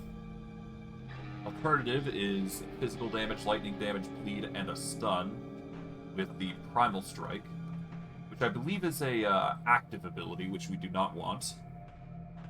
So, Feral Hunger is the next best thing, which gives us attack damage for health, which does main hand damage and conversion rates. Lightning Bleed.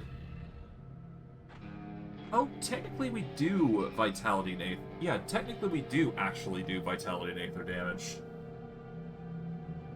If we go Spectral Binding, we can actually apply Aether damage to our attacks. There's also Spectral Wraith.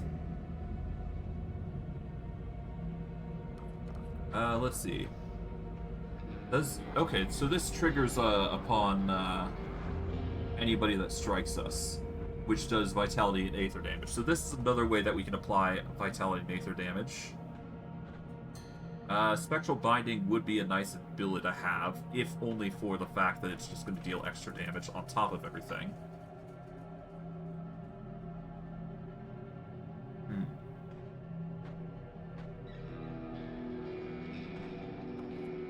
There's just passive applications here and there. Nothing that's too crazy.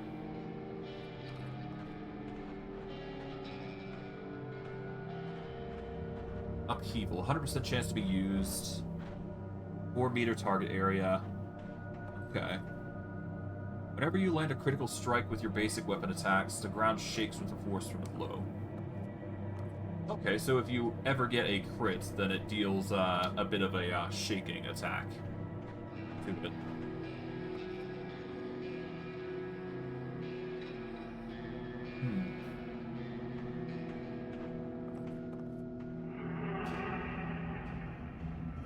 I mean, I could invest a point into, yeah, no, let's invest a point into Spectral Binding and Spectral Wrath, so that way I can at least say I'm using the Vitality damage as well. Then again, Reaping Strike is already giving me, a 21% chance to, well, an 18% chance to be dealing Vitality and Aether damage, so it all works out. Whereas this ability deals cold and Vitality damage per chance, and a chance to confuse the target, so. all this just numerical gambling that I have to do. One hell of a it's one hell of a balancing act, to be sure. At least the healing's on point, so it's not all bad.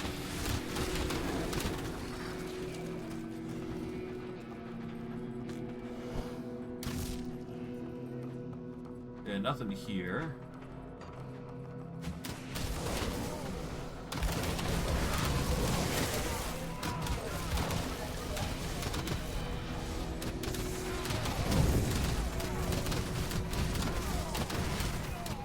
Alright.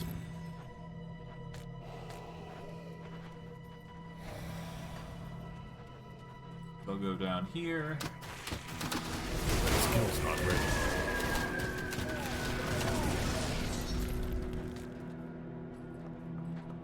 Okay, we are left with the Aether warped area, but before we do go there, we want to just quickly deal with the enemy here. No reason not, after all.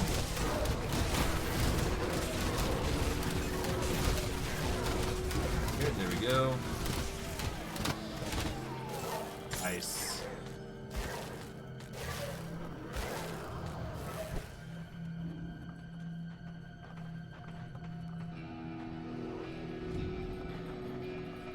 And with that, we've got the Uzlin's Torment. It's a level 75 gear item that gives +1 Demolitionist.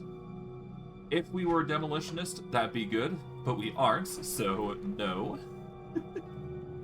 Alright, anyways.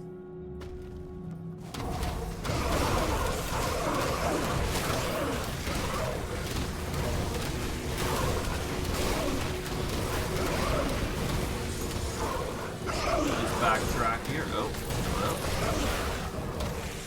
Can't do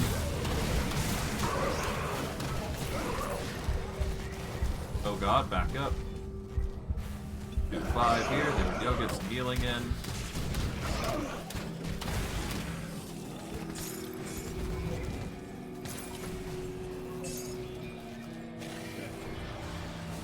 Here we go.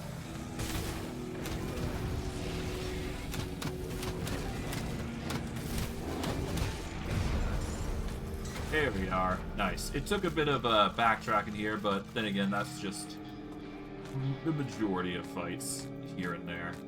Yeah. Alright, we had a bit of a rough time there, but that's otherwise fine. Let's see. Okay, we got some Spectral Binding Boots, which technically would actually help in our current predicament. We aren't actually getting any benefits from wearing, well, I guess we are getting Pierce Resistance, which is good enough. I don't know. Yeah, no, the boots aren't that good. Terror of the Grove Helm. We get some insane poison acid resistance, we get some acid retaliation. We get Heart of the Wild boosts, but no pet stuff. So, not worth keeping, as far as I'm concerned.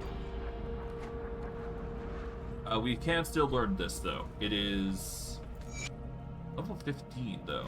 Oh.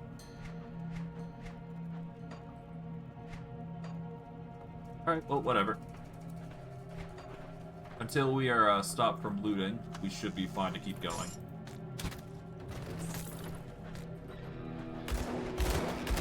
That skill's not ready. Get some bit more here. Bruiser Romanov's Note.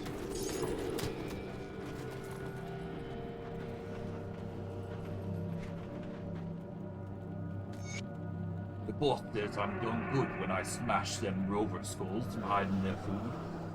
Because I'm next in line to join him and his brothers in the new dawn. I see what those boys can do with them green crystals in their flesh. You can tear a man in half like a loaf of bread. But I heard them screaming too when Cronley put the crystals in.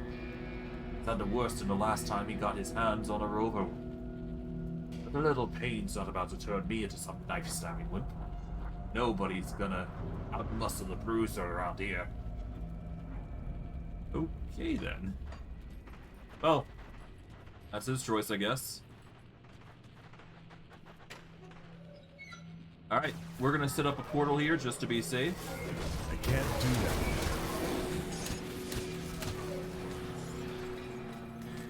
Oh, hello, Darius Cromley.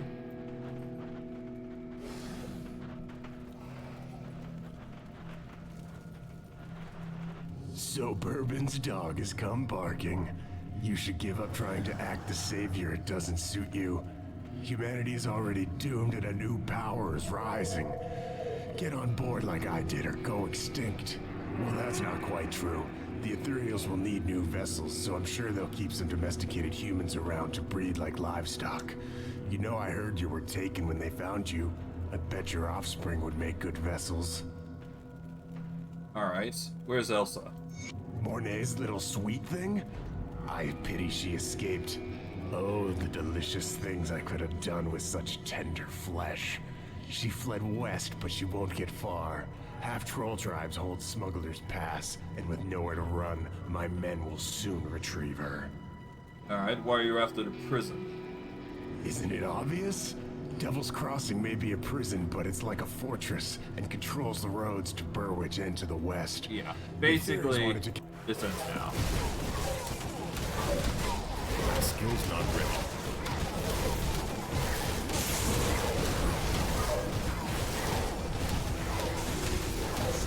Oh god. Yeah, no, minions are perishing like Can't do that yet. swiftly.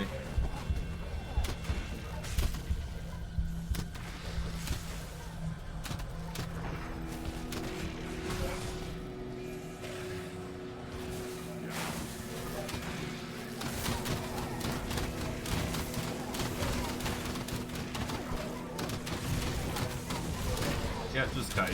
Slowly kite. That's how I'm gonna live.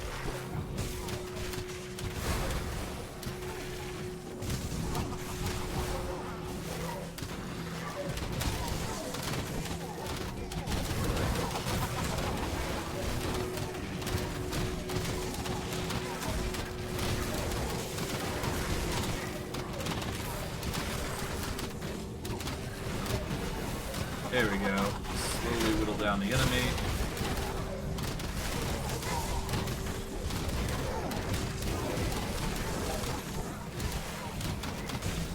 Can't do that yet. Enough of this! Die!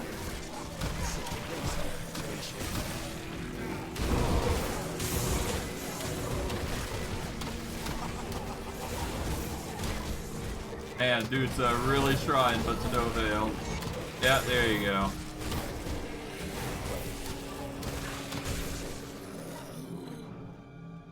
Took a lot of our minions, but we managed to do it in the end, so that's all good.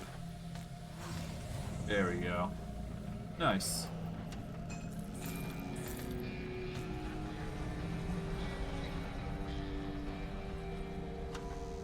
Pop this.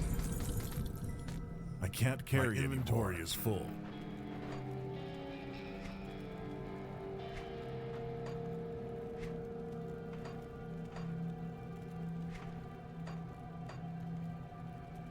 Okay, Mythical Venomancer's Raiment.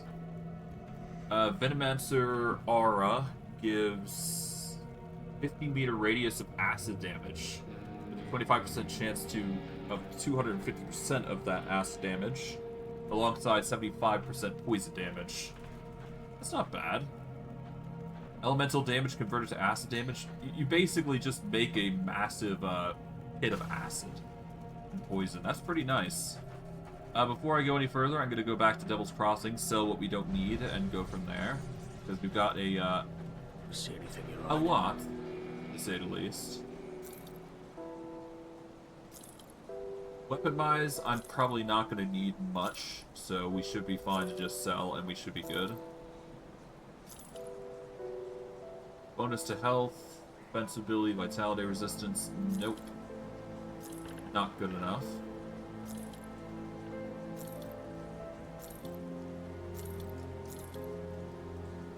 Let's see. The biggest thing about these Taskmaster gloves are they give They're just 80, level 80 versions of, these are pretty good, actually, now that I think about it. I'll keep these for now. Physique, cunning, health percentage, elemental resistance, which we kind of need. Leading resistance, which we are kind of lacking. We'd lose out on the Aether resistance, though. But our pets get the Aether and Chaos, which I think these gloves are basically the same thing, just scaled up to our level. So, let's see. These we don't need. Nope.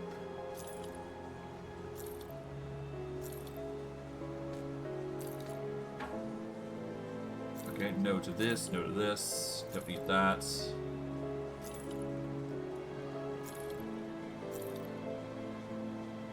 No. 67% damage to all pets. A boost to Blight Fiend. Bleed resistant, Aether resistance. We got some significant bleed already, but the Aether resistance is pretty good. But the 67 damage and bleed resist is hard not to say no to. How is the bleed resistance for pets? Bleed resist is 71, so this would give them the perk that they need to just basically max out. Although it could be better, but the damage would boost even more, so that alone is good enough to warrant. We sell that. I'll consider these. As for this, sell a pet ring. Way less damage, more attack speed, reduced stun rate. It is not enough to warrant keeping. Even if the Briar Thorn is a nice addition. Sell. Spectral Binding boost if we wear this helm. We do need a better helm, all things considering. Because the defense we get from the one that we're getting from this caster helm is not enough. It's level 68, even despite all that.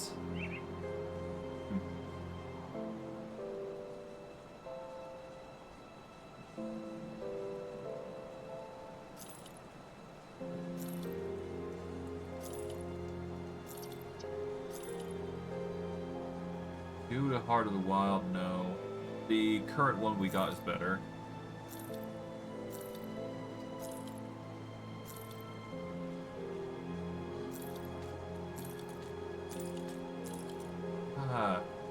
I'm tempted with the Ascended Cask of Readiness. I really am, so I'll keep that for now.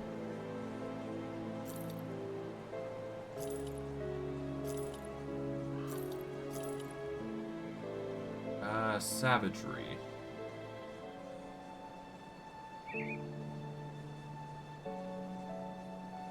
This...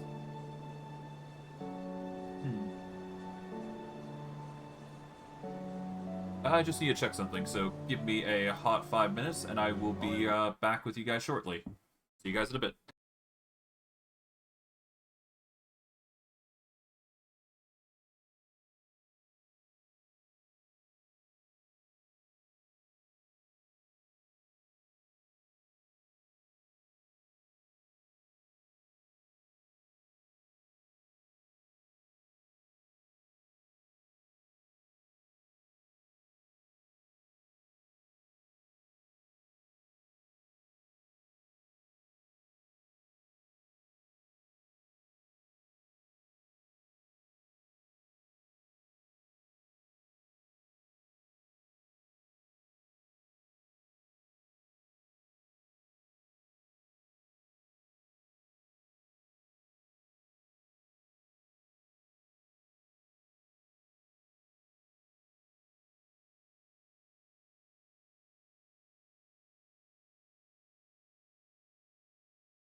Alright, I am back. Let's get back into things. Let's see.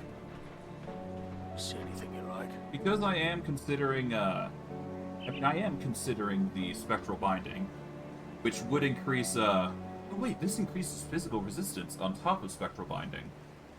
That's insane. Now I got it. If I could have gotten it, The Maven's Spear of Resistance would be an amazing find with this. But I don't think I'm going to get that luxury, unfortunately. Vitality and Aether damage. There's some poison damage with increased duration. Elemental damage converted to Aether damage is tempting.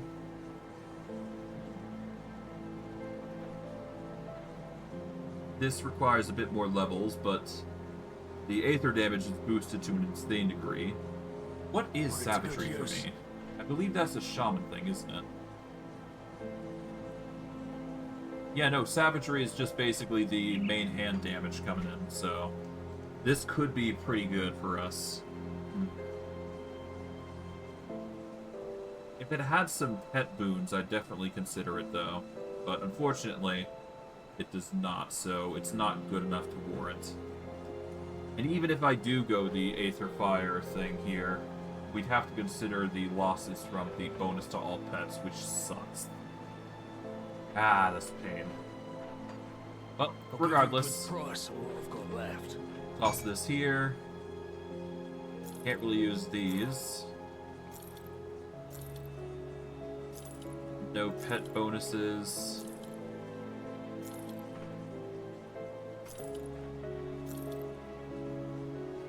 If we had pet bonuses, this would probably be the most amazing thing. Although I guess I could sack the pet bonuses for this, technically. It would increase our vitality and Aether damage. We wouldn't benefit from the poison damage per se, but it's still better than nothing, I guess. The increase to armor would definitely be worth considering, but I'll put that to the side for now. So sell. 27% to health is pretty nice, but the belt is better in all aspects. That there. And let's see, this belt is useless, as is this. There we go. Alright, it's just a question of whether I want to keep some things or not.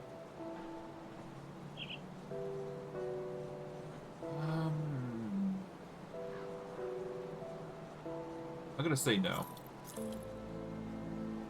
For this would be an extreme increase. We would sacrifice quite a lot. But the real big things we'd need to worry about is basically the resistances, which is not that much, and the... If we increase our own survivability, we're gonna do way better. Now, does this mean it's gonna work out for our minions? Not really, but I mean, it's a small drop in the pond for damage that they're gonna be doing, so it's fine. I'd rather have more spectral binding, and we get some insane Aether resistance with this alone. So that's good enough for me. As for the shoulder pads, I'm honestly gonna keep... Oh. The Blighted Ascended ones are probably gonna be way better, because they do have the perks going for them. And any elemental damage we do is gonna be converted to Aether damage now, so... Yeah, this is just better, period. I hate to say it, but these two are better. Put it to good use. Even though we'll lose out on a significant damage buff for attacks, it's just better here. So we're gonna wear these. It's not the most perfect outcome, but it's necessary for I'll give you a good price the evolution of our character. Bye-bye, Taskmaster Ascended Cal, and that, I feel horrible for doing so, but for the sake of just growing stronger, it needs to be done. We're not going to get as many skeletons as a result of this, but that's fine. Okay, let's stow these. There we go. I'll keep an eye on this. I'll give you a good price on what I've got left. And Put it to with good that, use. I guess I'll turn in what quests I can. But before I do want to go back to the portal area. That way I can turn that quest in. Warp over to Cronley's hideout, and there we go.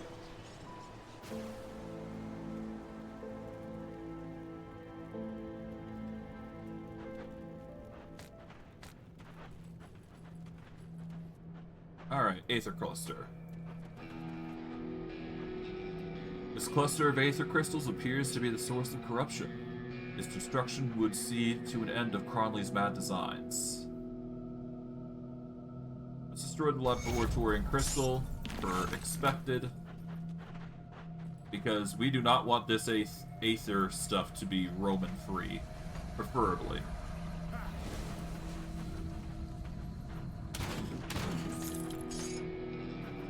Alright, but yes, no, savagery is going to be increased up to a significant degree, so damage is increased.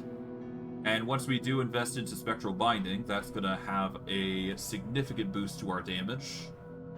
So we just need to grind up for another level, basically. So once we're out of here, I will get those quests turned in. That skill's not ready. And go from there.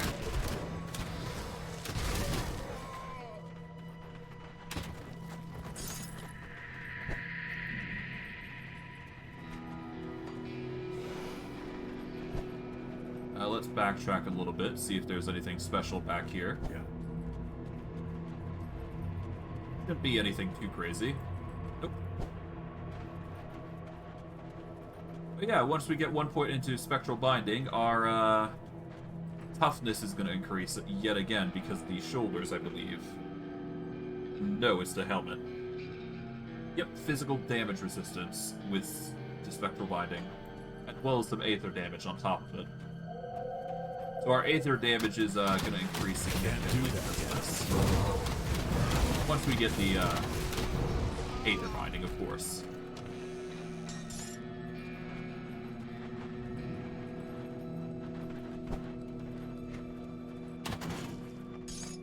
Okay, more scrap. And then, of course, there's this path here.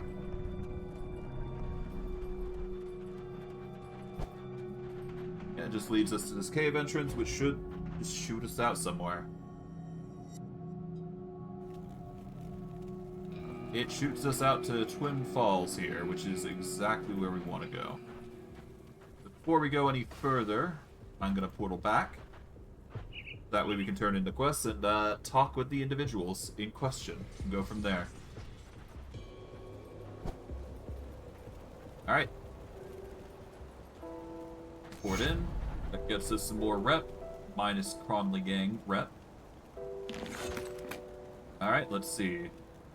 Powerful Reanimator. Next bounty. Darius Cronley's performed atrocious experiments.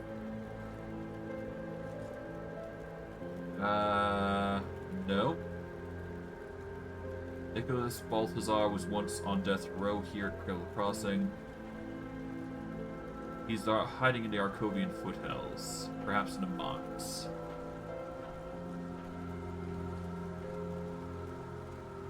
Let's see. If you send their numbers, that should get the guards. Okay. No, let's just not. Well, is it finished? Darius is no more, his gang is The scattered. world is a little safer today with that monster dead. Now what of Elsa? You must have seen something. Darius did not have Elsa. Damnation! Perhaps she escaped and ran for Homestead. Or maybe they sold her. I have to go back out there. If there is any chance that Elsa still lives, I have to find her. I owe her that much. What do we do now? Now that we're not in any imminent danger, we need to deal with a more subtle enemy. Starvation. Devil's Crossing is running out of food and our supply runs are coming up dry. We need a reliable source of food and we need it fast. Barnabas has some ideas as to what we can do. Speak to him immediately. I'll speak to Barnabas. Let's see, is there any other quests before I go any further? I don't see any, so that's good. I guess in a weird way. Come see what's left of my wares. Rep. We're getting closer and closer here, so that's good. With what we're going on here. That's not bad. We are going to get to the eventual point where we get these, which is going to be nice.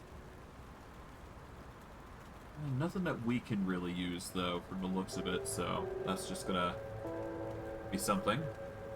Survivor's Ally. Elemental resistance and a bonus to health and all damage. This is actually an amazing tool.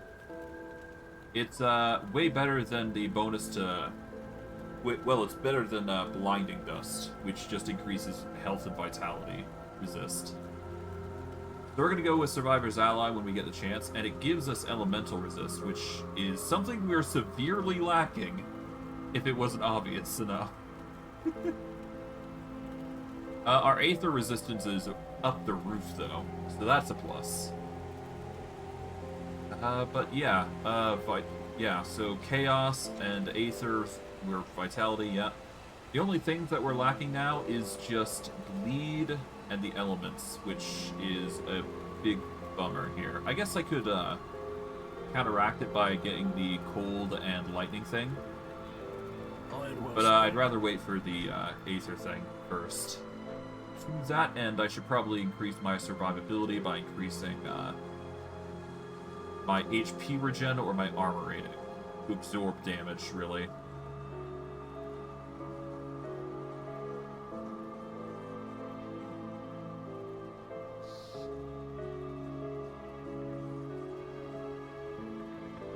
Okay, that gives health regeneration, movement speed, and slow resist, which we don't need.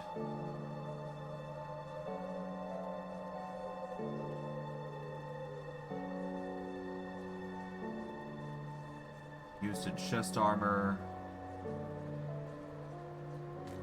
This would give us a overall boost.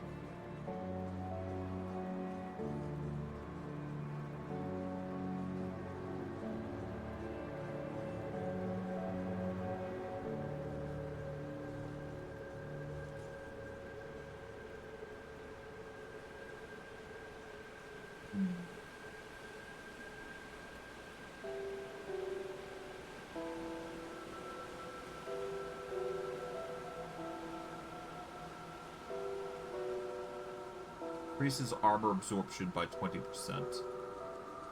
And no, not enough.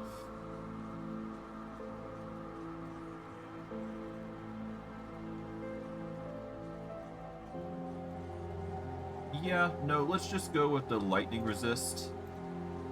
That's a simple option, and then we'll go with the cold resist. So that would be, I guess, the dense fur here, yeah. Boom. That'll give us the resistances that we need for cold, lightning, and fire, which will just cover all the bases, really. It's not perfect, but we can always get some augmentations that will increase our overall resistances as we go, so it's not a huge loss. All the same. Come, friend. Share a glass of clean water with old Barnabas to celebrate your victory in Burlage. Mornay said you had a plan for our food situation? Right to business, then. Yep. Before nobody's been... Alright, well, that's fine. Old Groves is south. I'm really tempted to do the emissary quest, but I'm holding off specifically just for us, for the completion here. Once I'm done with the whole Necropolis shenanigans, then I'll go do this quest, I guess. For now, though, the quest? No, I don't think so, so, yeah. Let's go. Off we go.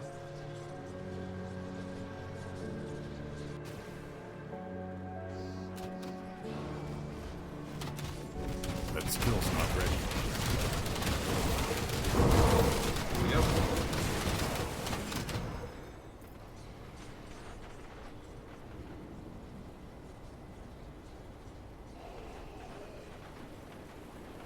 Yep, we need to find a way through Smuggler's Pass.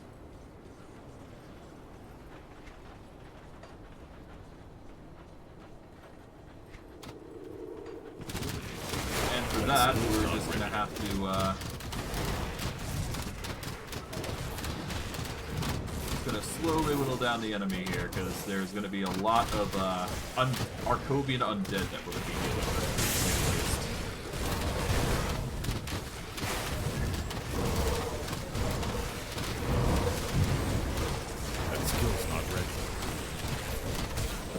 There we go.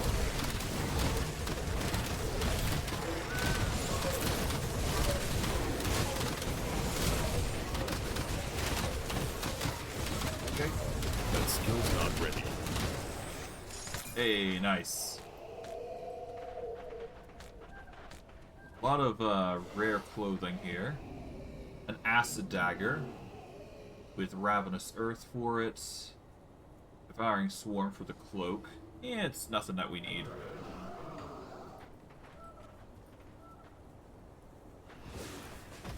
I'll throw down this totem so that we get some intense healing, hopefully.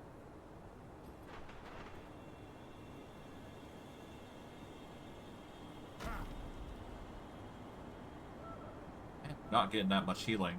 Originally, I would have figured that they get insane amounts. They aren't getting that right now.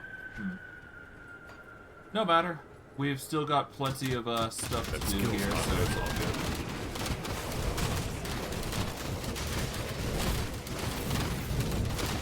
There we go.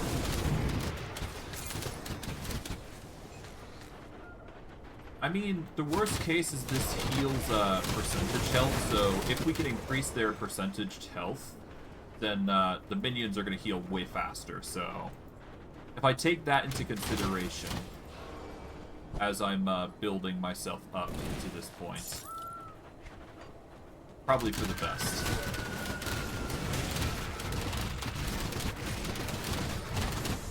That skill's not ready.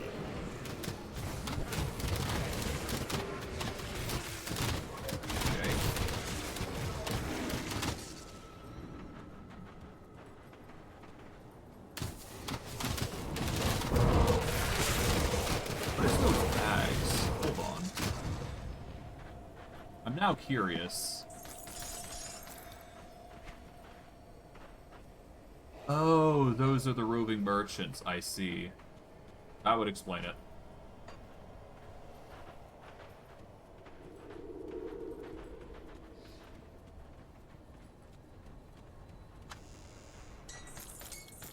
I mean, I guess I could go check the roving merchants, see if I completed some of their quests. There's no harm in it, right?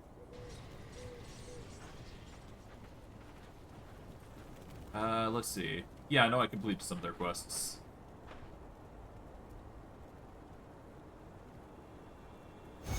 There we go.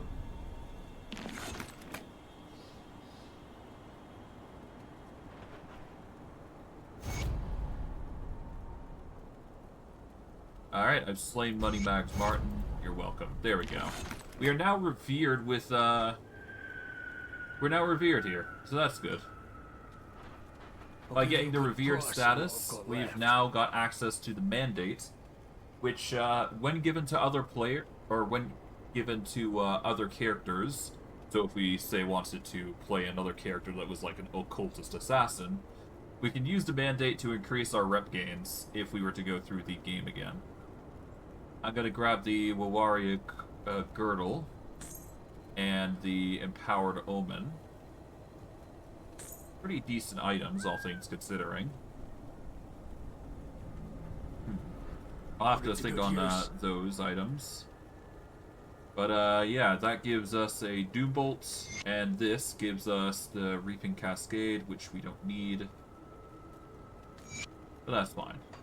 Come see what's left of my But yeah, now we're finally up here. We get some bonus things that we can apply to pets if we need to. I think I'm gonna aim for the best point, which is over in over by the prison town, but yeah.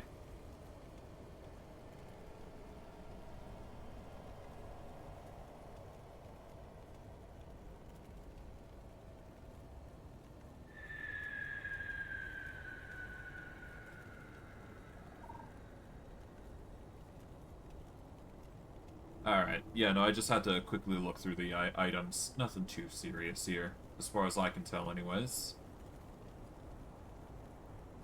Let's see. I would consider these items, if not for the fact that Silverbolt's just way better.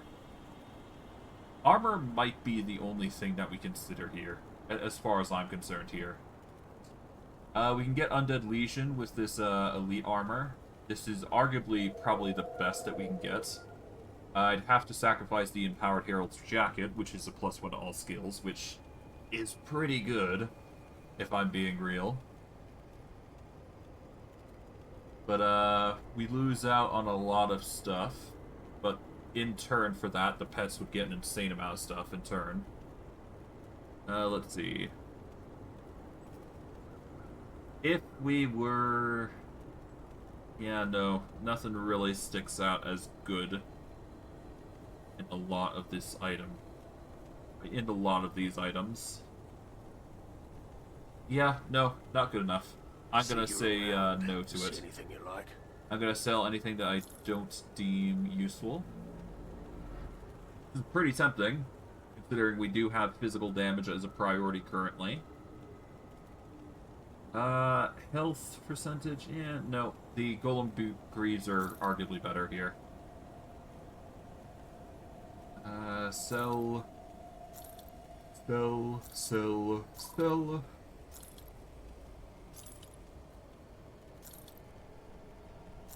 Yep, nothing really to that interest. Alright. But with that, we've completed those quests pretty simply. We'll go through the portal, and we should be good to go.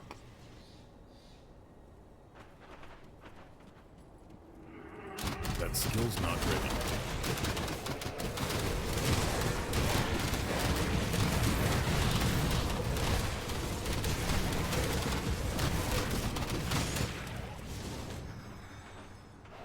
Okay, so far so good.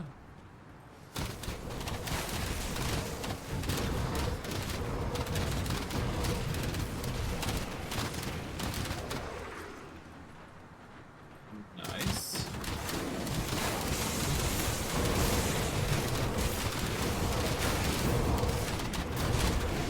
And we're now level 80. Nice. That was surprisingly quick, but hey, I can't complain. Alright, so 2 points. We want to invest immediately one into Spectral Binding. This gives us 600 extra health, gives us 58% Aether damage, 45 offensive ability, 220 Aether damage, not including the other bonuses that we're getting. And we can invest into Spectral Wraith, which would give us some retaliation damage, if you will. Assuming we want to go that route anyways. I am gonna say no to that, because I think I should ideally focus on Brute Force. So that way I can get another application effect, which probably would be the best course of action for me. Going by my build, anyways. Yeah, I should probably go for the application effect here. This will give us some extra physical damage. It'll give us some extra internal trauma damage. It's not perfect, but considering we're currently with a physical crossbow, it might be for the best. So just passively, it's going to be doing a lot. And once we do eventually get the points needed for the void treatment, we can start applying that to attacks that we have currently, and just stack that even harder. Can't do that yet. So damage only just gets better and better the more we do. Alright. Sure, why not? Okay, I'll just explore around here, see what we find. Oh, hello. That skill's not ready.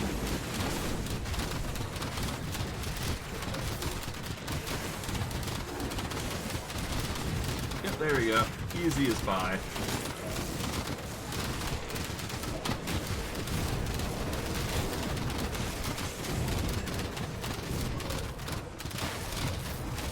But yeah, no, basic attacks with Savagery just basically stack some serious damage, coupled with the fact that I'm doing increased damage with passives, adding on to that, so yeah. That stuff is only going to get even better the more I apply to it, so it's with the buff that I'm going to get, so that's only going to make it even better. That skill's not ready. Well, either way, I can't complain, because the results are going to speak for themselves, right?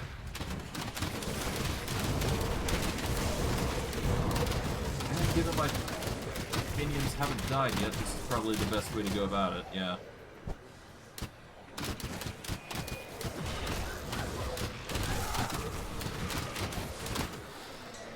Well, either way, I'm going to have to optimize eventually, so... Something's going to have to give. That skill's not ready.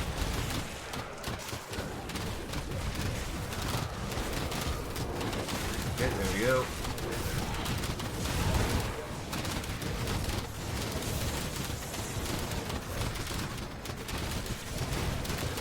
Can't do that.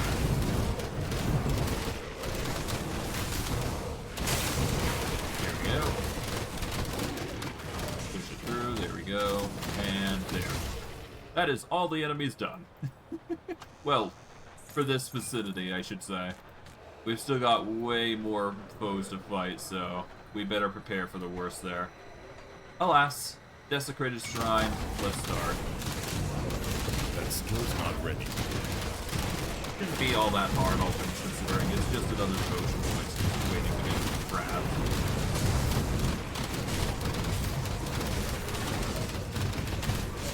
Two of them, there we go, that's one.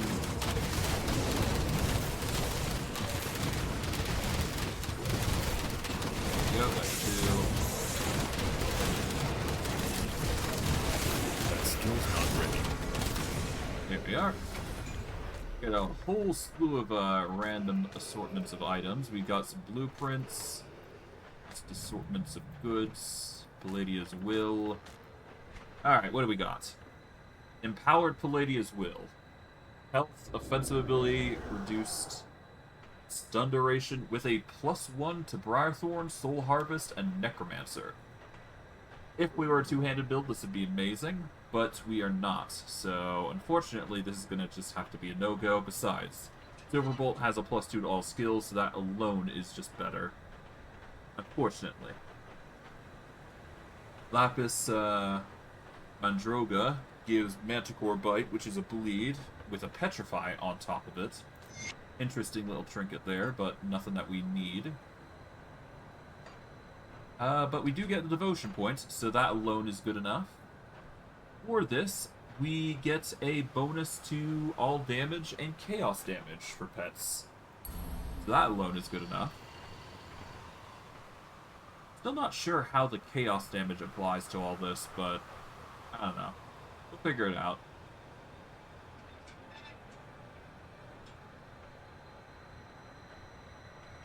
Either way, we will manage, because obviously the biggest thing is going to be Hungering Void, and once we get to that peak point there, it's going to be nasty. We don't actually get any bonuses for completing the route here, but I mean, we do get Chaos damage as part of the Dying God tree, so I guess, yeah, we don't even need to go into Chaos damage here. We can just go Vitality damage, and Chaos damage just becomes like a passive thing that we do. It won't apply to pets, though, is the thing. So we'd have to rebuild with that in mind. So if we really, really wanted to focus into pets, we'd have to go one-handed again anyways. So for now, two-handed will be our priority, but we may have to evolve back into one-handed shenanigans again. I wouldn't be too surprised, to say the least, if it were to be the case.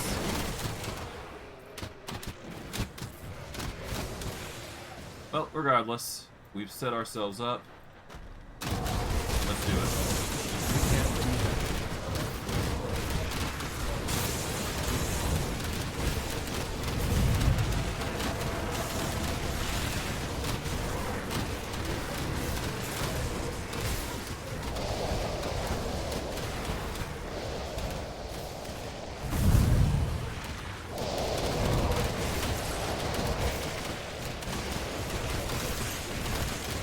Go. That skill's not ready. Here we go, not bad. Rough, but overall we managed to do it. Glyph of Disorder, Crown of the Winter King. Not sure what that'll do, but it's something, I suppose. I think about it, I got damage across the board for most things. Mark of the Nymph. 5 health, 20 defensive ability, bonus to Briarthorns and Emboldening Presence. We do not get anything from Mend Flesh, but we do gain 30 to all damage, 21 to all health, and 24 elemental resist for pets. Compared to Primal Spirits, it's meh. I mean, I like the marketed nymph, but what does its ability do? Soothe the wounds of nearby allies with a blessing from the Divorce Nymphs. 60 energy cost, 6 seconds skill recharge, 5-meter radius. It is a heal. It is not bad for a heal, but I'm gonna have to say no. As much as I want to say otherwise. It just isn't enough. It's not good enough. The amulet that we got right now is just way better. What is this, actually? Hold on. Yeah, no. This is an insane set of boots. I think we've already gotten these before, but, we keep getting them. Yeah, we keep getting some duplicates here and there. Nothing too crazy, though. Well, we'll learn the Glyph of Disorder. Instantly transport yourself towards a target destination. 16-meter range, 88 energy cost, 3.6 skill cooldown. It is applied to all metals.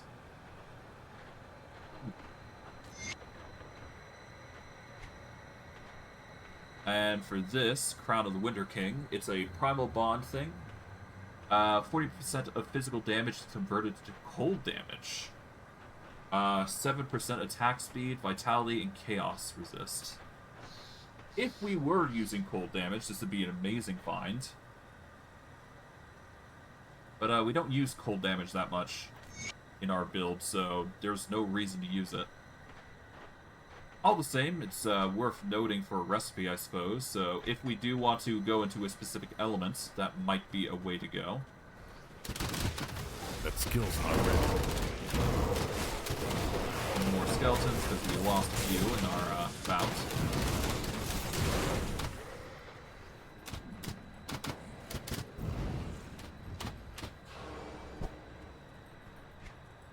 Okay, anything over here? No, not really. Alright, let's go around.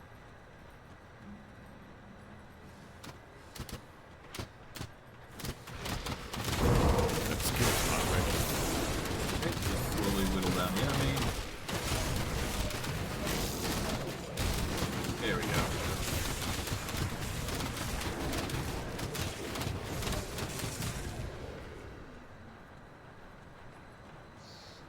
Okay. Yeah, no, I may need to go into Vitality again, because,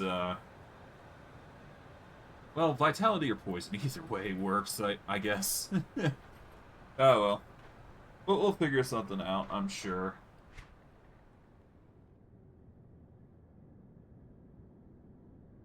We just need to figure... I don't know. We'll figure something out. We'll figure it out. At least we can go into this area and, just keep going, I guess.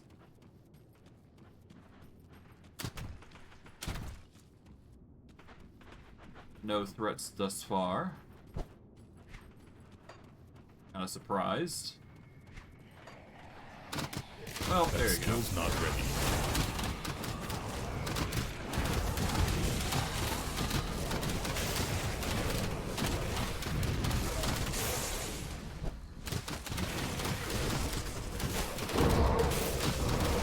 So good.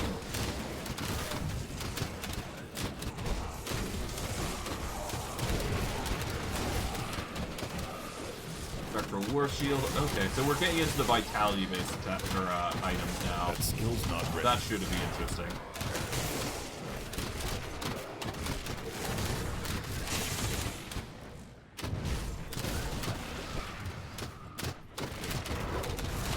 There we go.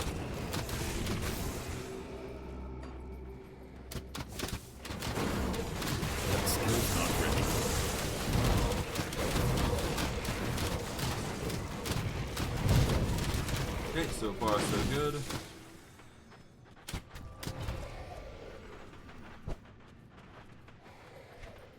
Anything up here? Let's see. Side passage leads to just more enemies, and nothing too unexpected, really. Yeah, there we go. From there, we go across over to this side. And we are left with, obviously, more enemies to deal with. Okay, there is this side passage, which I actually haven't seen before. Oh. It's just a small secret area that gets you across, I guess. Something that you can sneak through if you want. That skill's not ready.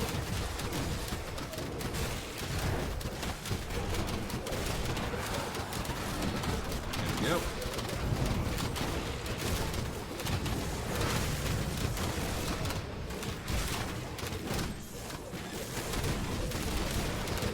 That skill's not ready. And there we go. We got Malros Koss journal. We got a forgotten passage of some sort. Huh.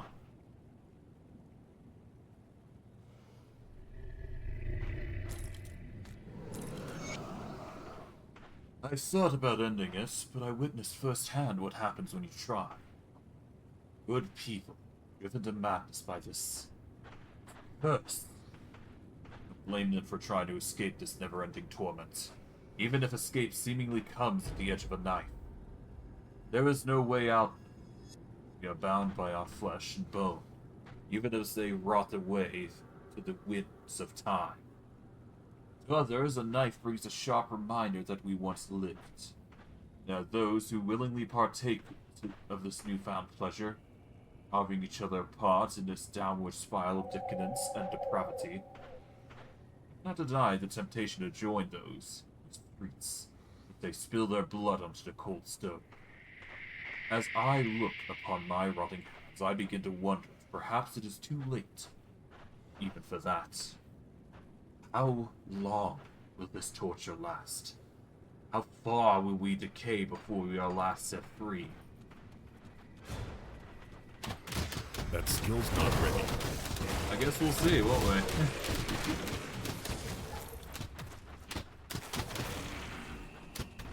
Truly a mood to live in. Regardless, Ancient Lectern, another forgotten passage, has been provided. Toss those there, I guess, for now.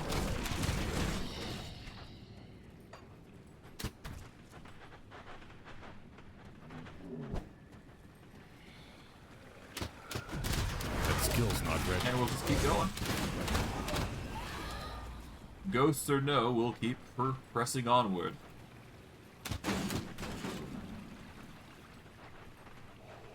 That is a path forward, whatever it is. No, it's not, actually. It's just another passage that we gotta worry about. I can't do that. Alright, well, we'll keep going, all things considering. Here we go, a long sword of frostbite. Never hurt anybody. Okay, that's back to where we came.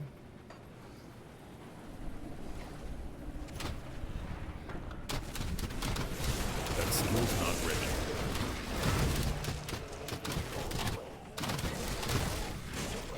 Yep, just casually plant the totem there. Okay, we can backtrack a little bit here, or is what I would say, if not for that area being blocked. Guess we'll go over here to deal with this. Blow up the chest. That skill's not ready.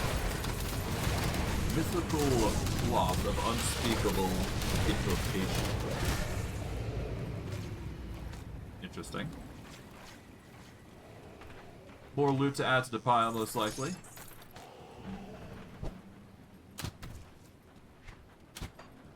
Can't go through there, so we have to keep going across here. That skill's not ready. Alright.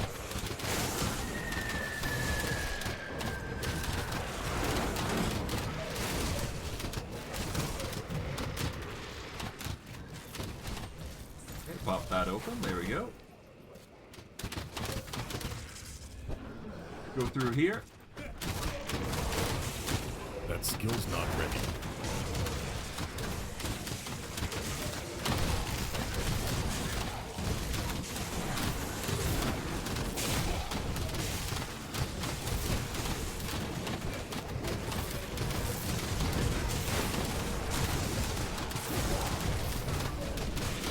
Okay, let me just deal with this skeletal priest here. Because that's gonna be healers that we don't want. There we go, skeletal knight's done. That skill's not There we ready. go, buff up.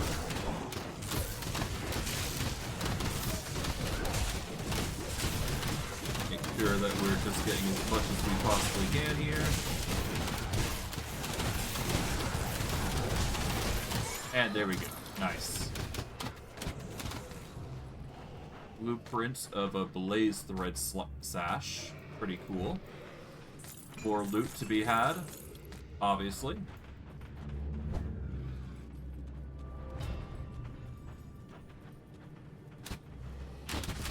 Can't do it. Still gonna properly pursue these. There we go.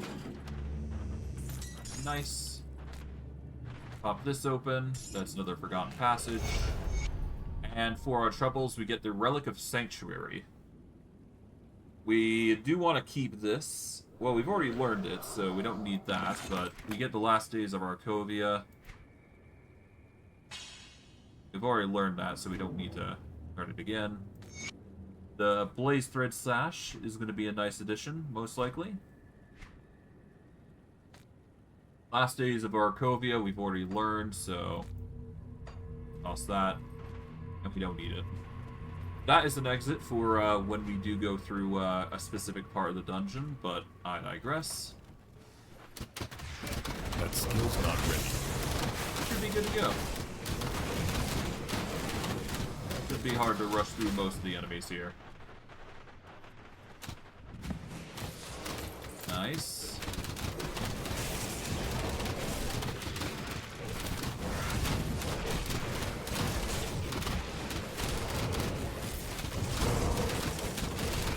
So far, so good.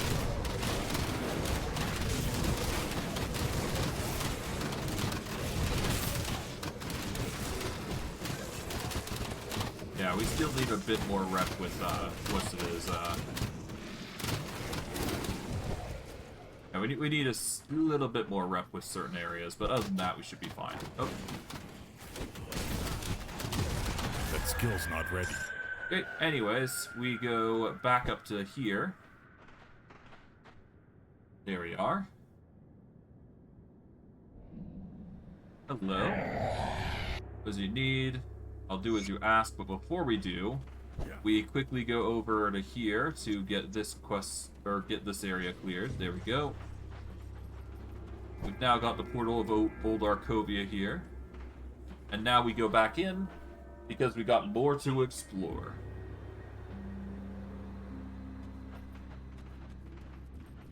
Alright. Can't do that.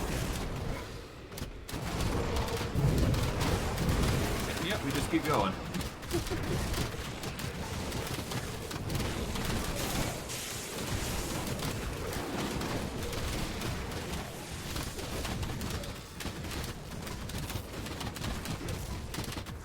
Okay, there we go.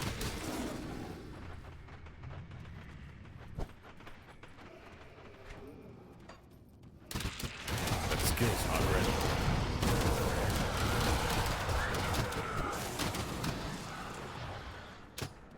Okay, so far so good. We can go through here to quickly pop some chests. If only for special, well, not special, but loot of loot. Can't do that. Pop another minion, like we've been doing. Just casually just whittle down the enemy, as we are.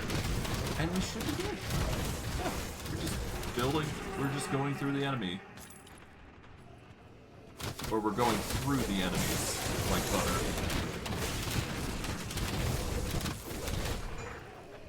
Here we go. From here, we don't need to do anything on this side, so we just keep going. Because, of course, this dungeon is going way further Skill's than... not ready.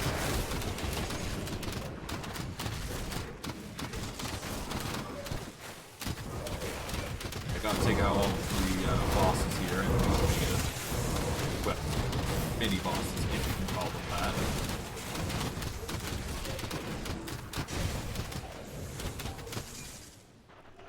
Okay.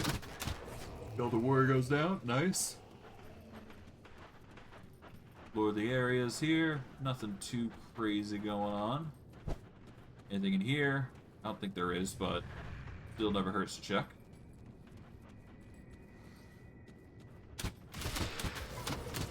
That skill's not ready.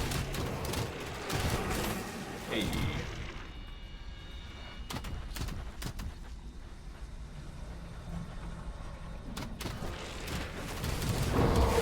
Nice, there we are.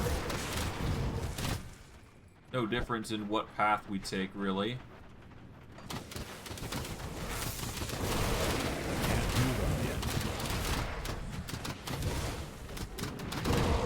Alright, there we go. Just slowly whittle down the enemy from here. And just, yeah, it's just repetitive at this point. No real change in what we've done here. We've already been through this area before, but I mean, it's fine. Just keep dealing with the enemy. We should be fine. If anything, the only thing I really need to lock in on is increasing the rep with I forget the name. It's Devil's Crossing. We just need to increase the rep with Devil's Crossing, and we're basically good. That's really the biggest aim we've got here. But hey, we'll worry about all that stuff later. After all, we gotta get to level 100 and do all the DLC. Not really do anything else with it after all. That's fine.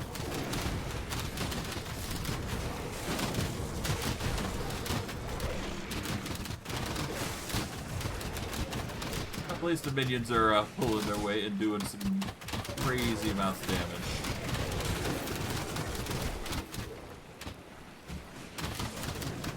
Oh.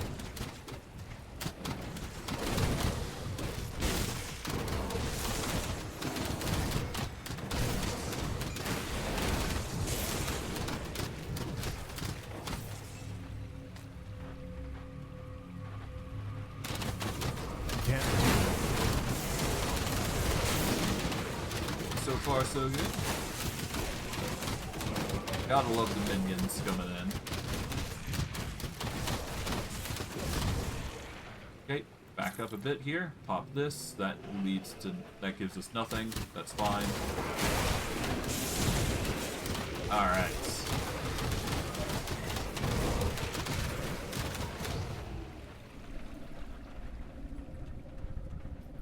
From here, we just circle around to see if there's anything else that we can get. Nope. Alright, let's get going. Down to the next floor. To the ruin entrance.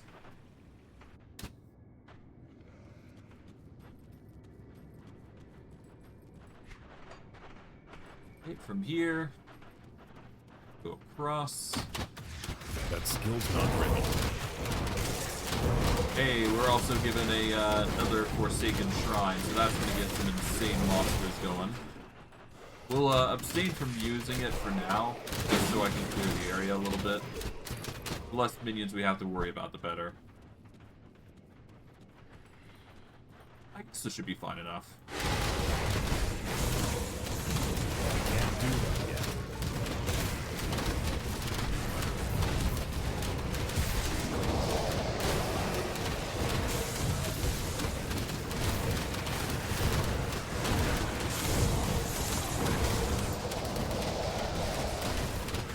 That skill's not ready.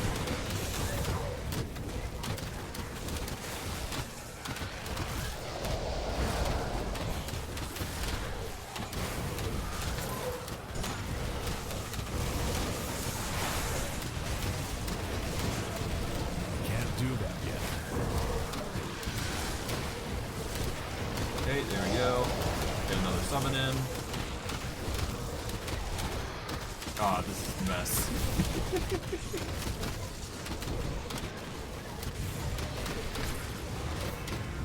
That skill's not ready.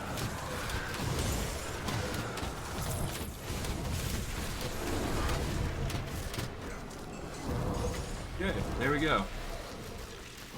Well, we got a Relic of Annihilation, I guess.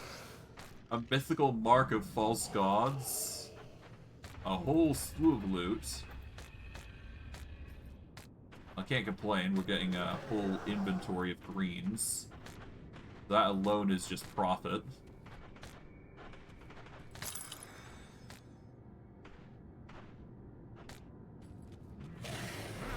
There we go, just get our minions back. Alright, let's see. Already learned Sanctuary, so we don't need another one of that. Annihilation. That is a meteor that deals physical, fire, and burn. We also get the Mythical Mark, which, honestly, not something that we use, so no point in using it. Okay.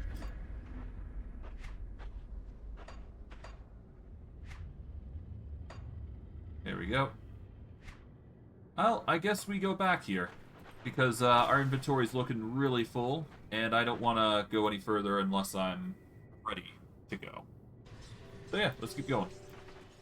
Well, we'll sell our stuff and then keep going, rather.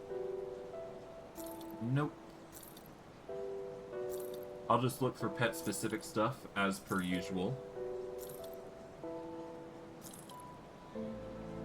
This is tempting, but I think I said no on it already, so no. This is a good pet weapon, but again, we've got silver bolts, so that's just way better.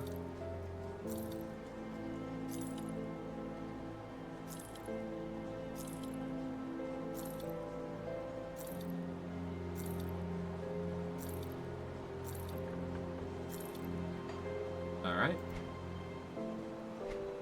Toss this in.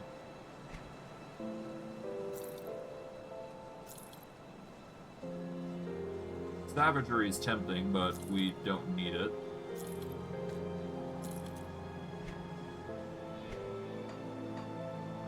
Oh, right, I need to... That's a sell, as is this, I guess? Yeah, it's not good enough to warrant keeping. We don't need the Sanctuary Blueprint because we've already learned that.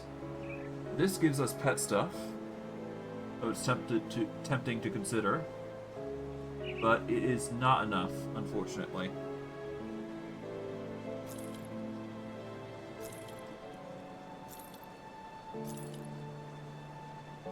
Oh, right. These are, the ghosty weapons. Well, we don't use them, so no point in them. Don't use Drain Essence.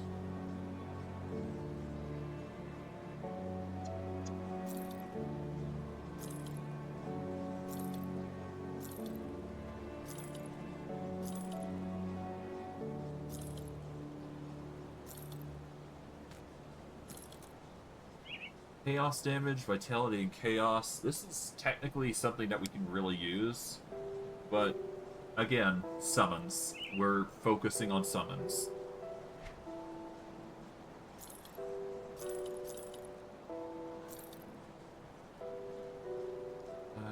Tempting, but no.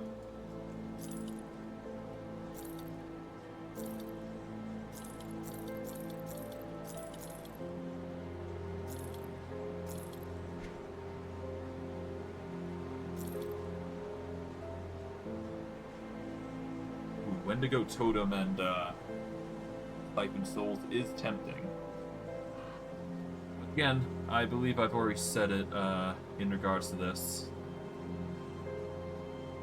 -2 skill recharge on Wendigo Totem, total damage modified. Yeah, we don't use that.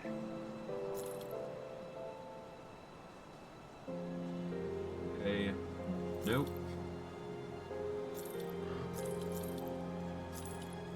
Yeah, no, nothing really sticks out. That's a shame. Okay. I'll keep your stash safe.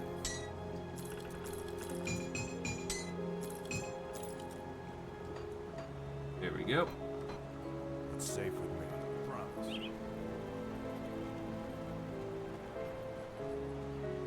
I don't think there's other quests here. Yeah, there should be. Alright, back to the Arcovian halls and we should be good. Just a whole slew of selling. Nothing too crazy.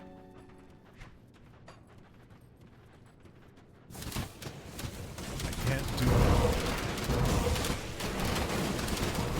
We've got Alos coming in hot. Looks like he really wants to take me out, but unfortunately, minions are just in the way, causing too much of a trouble.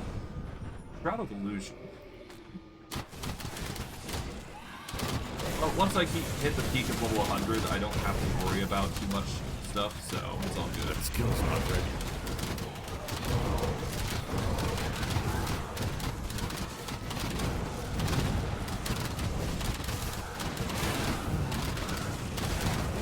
There we go. Just make sure I cross. Yeah, the enemies are going to do the majority of the work for me. There we go. Minions are basically covering for my losses here. There we go. Force shield. Bloody crystal. That's an intense weapon or ability. Oogden Bloom, Hollowed Fang, and Silk Swatches. Gives us 40 defensive ability, 75 armor, and 15 bleed resist. Well, we do need bleed resist, but we don't need it as desperately as we think. Word of Illusion. 250 energy reservation in a 15-meter radius, give 140 defensive ability and 10% chance to avoid projectiles. That's not bad, actually, now that I look at it. That's not bad for an ability. That would block most, well, it would increase the defense of minions in a weird sort of way. It's not bad, but again, it's not built for us, I don't think. So it's just a mage item just Can't do that. with extra steps. Yeah, necromancers aren't getting that much love, I don't think. Unfortunately, but that's just how the movie crumbles, I suppose. It's all good. It's all good. Mythical Soul Splitter. Yeah, we're getting a nice slew of just rarities for items, I do believe, so that's nice.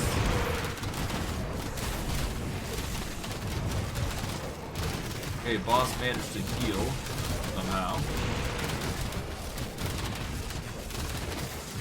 Well, I guess bosses do have a tendency to heal if they go to a certain level of health, so I suppose it makes sense.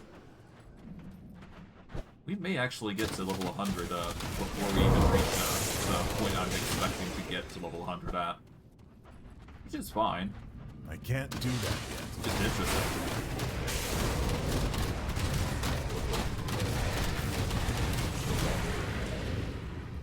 Okay, so far so good.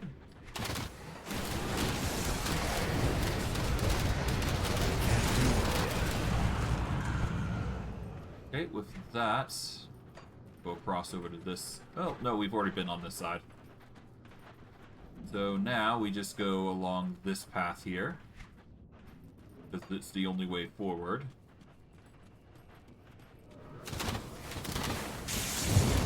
Can't do that. Go. Oh, we got the scythe. Oh, the mythical. Oh, this right. This is the mythical soul splitter. I was wielding this a while back. The damage is insane for this, which is impressive. Vitality, Aether damage. That's an insane amount of Aether boost, no less. 11% of the attack damage converted to health. 54% physical damage converted to Aether. That's insane. Wild.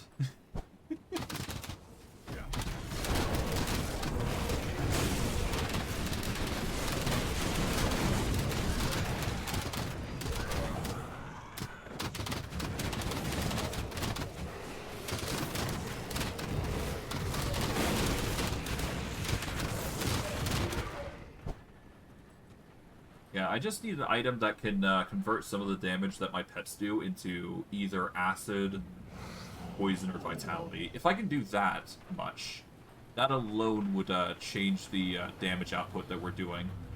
Because this would affect all pets, now that I think about it, so... Skill's not ready. Going by the ability itself, it would quite literally change the results of everything for the better.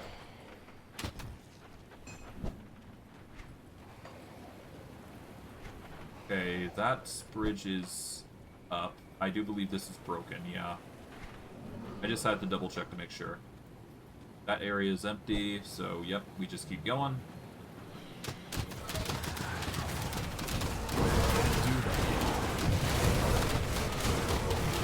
Yeah, we're just making some headway here. Shouldn't be too impossible to deal with. There we go. Belt of the Untamed.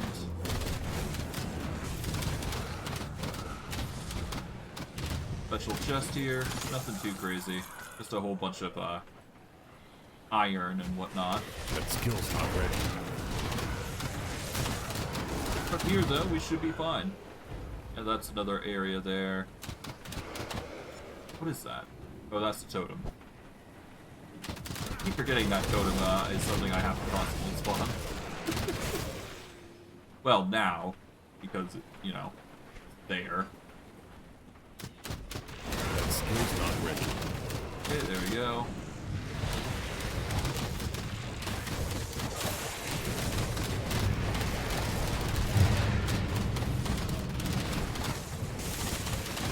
Okay, let's throw the totem in the middle here. Not that we need to, but it's a good thing to do.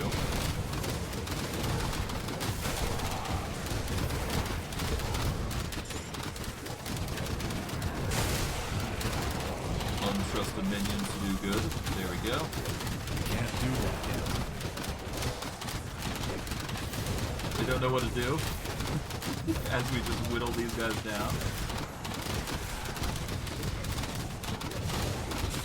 Make sure that totem's still up. Healing. There you go. Mythical rune-singed handguards. Another item, to say the least. Spectral Binding Arbalest. Well, it would increase the vitality damage of Spectral Binding and casting speed. So if I really wanted to go into Spectral Binding build, this would be a fun way to do so. We got the Myrmidon Visor. It's a level 72 item with physique of 685. We don't need it, but it's still an item that we can utilize, so I'll just have it. This leads us to a secret area. Well, ish. Just gets us a chest, I guess. Wasn't exactly expecting it, but hey, there you go. Okay.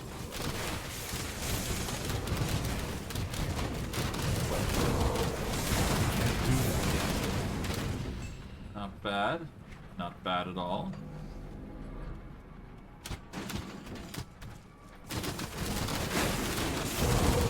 Quickly go through these.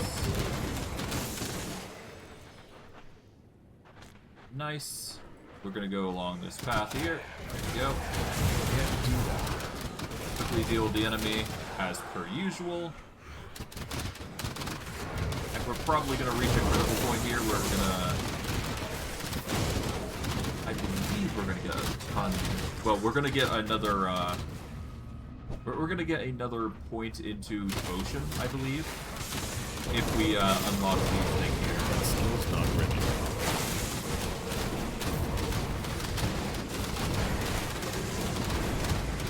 Go. Totem coming in clutch. Yeah, no, the totem has really changed our build. From something that just crumples to something that outlasts, I think. Of course, we need some stronger gear to compensate for some things here and there, but otherwise, That skill's not ready. we're doing really well.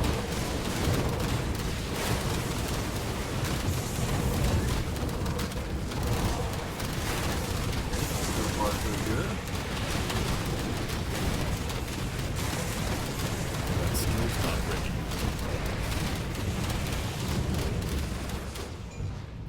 A lot of weighty damage coming in. Pop this open. There we go. Then we go to the portcullis here. And now we go over to the brew danger here. Yep, this is the actual boss that we need to worry about. Krillin, the Tainted Soul.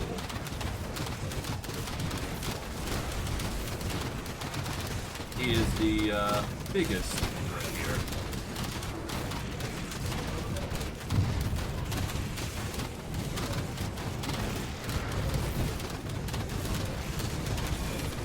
That skill's not ready.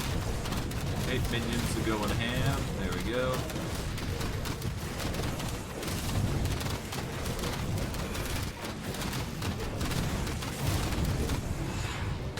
Nice.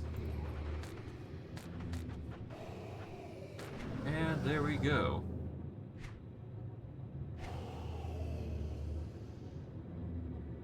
Guess I should have probably focused on here, but whatever. Point is that we defeated the boss here, so that's good enough for me. To pop this in, we offer that. That way we get devotion points. We get a few items here, nothing too crazy. Can't do that. Practically getting loot for every single thing that we fight here, so yeah, it's all good. Okay, pop this. Get us a bunch of loot here. Oh, Can't do that. more enemies to fight naturally. Alright, and with that, we can go up to the ruin entrance here. This will probably lead us to the Ghosty Goo. Or Ghosty Guy. I don't know. I'm not sure. I don't think that really yielded us anything, but that's fine. I do believe we... Yeah, we just have to speak to Caladros now, outside the Steps of Torments. And then the quest is basically done. That's good.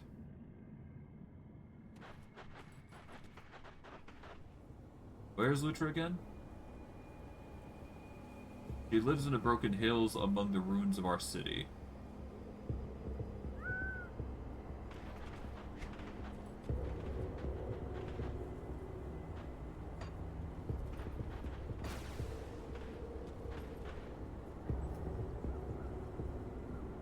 Larkovia, Broken Hills.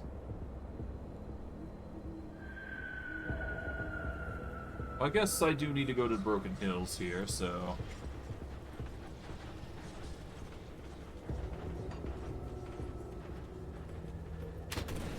Oh, I know what he's asking for. Right. Oh, wait, hold on. This was unlocked. I'm sorry. I missed out. That skill's not ready. So yeah, no, this area was locked out because we were not in Ultimate Difficulty. So there is clearly more to find when we're out and about. Or I was just level locked from this area. Either way, it's a nasty loss for us. Well, either way, we will take our benefits and continue on.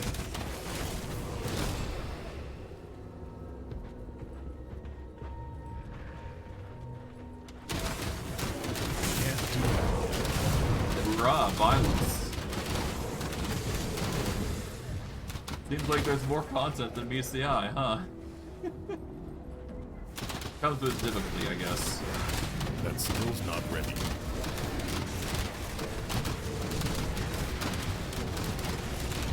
I'm not complaining, it just means I got more to explore, if you will. Like, a lot more, it seems.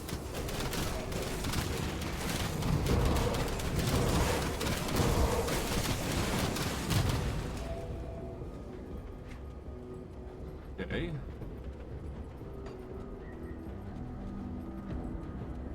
Leads us to a ruin entrance of sorts. I'm gonna hold off until I explore the rough vicinity here.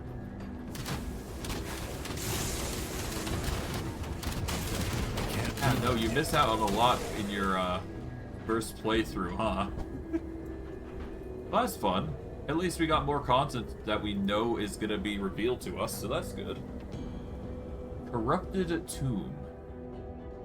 It is time warp, so casting speed is increased by 12, or monsters have a 12% increased casting speed, and a 15% cooldown That reduction. skill's not ready. That's fun. Is what I could say. Let's see, devotion points. Right, I did not invest my point here. Offensive ability, defensive, defensive, and chaos resist. Then we got the vitality and chaos coming in, so that'll be a fun addition. Okay, so it's a small little area that has a bit of a boss here. Nothing too crazy. It should be enough for a level though, so I'm not gonna complain. Yes, not ready.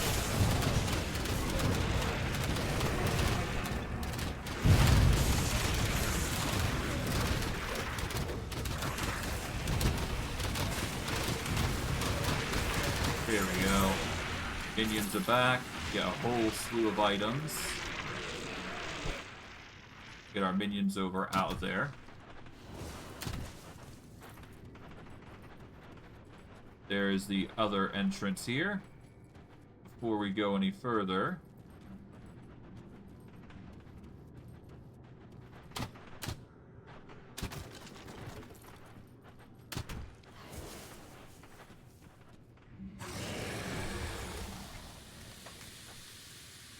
okay, let's go.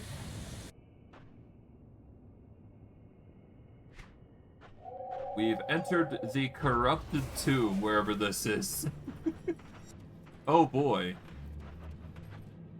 Still time warped, so there is more than meets the eye here, clearly. Not ready. So this is sure to be fun. Leveled up now, cool. Wherever we're at, it's high level, so that's gonna be interesting. Okay, let's see. Well, we can either invest into Feral Hunger or Upheaval, or we can just go into something else.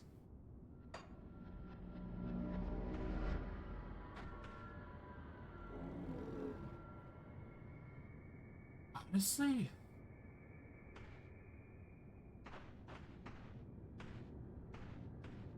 yeah, we just need points in Blightfiend, I think. Do we go Blightfiend specifically, or do we go something else? Skeletons would probably be the most ideal because their damage output is what will determine killing a lot of enemies will do. Alternatively, we just go for boosts that will increase minion stuff. We sadly can't get Primal Bond because that doesn't trigger really for what we're trying to do. I think the biggest thing next to the Blightfiend is probably increasing the Briarthorn. But I don't know. It'll increase... Yeah, they get more damage, they gain more crits, they gain more health, energy regeneration is increased, at the cost of a bit of energy. A bit more energy, but that's about it.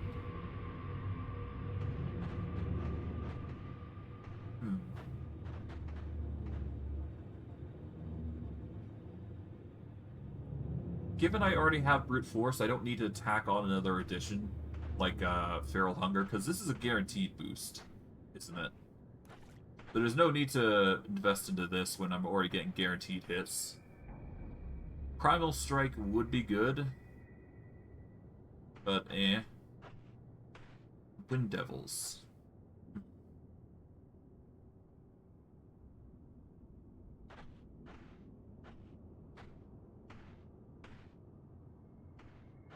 Wind Devils would be pretty good, now I think about it, but eh.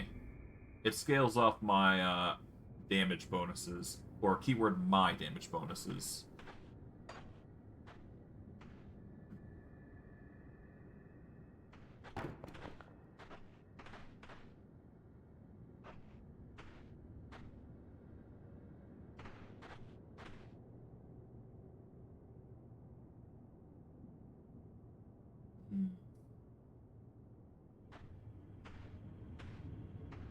Five-second skill recharge, 3-second duration.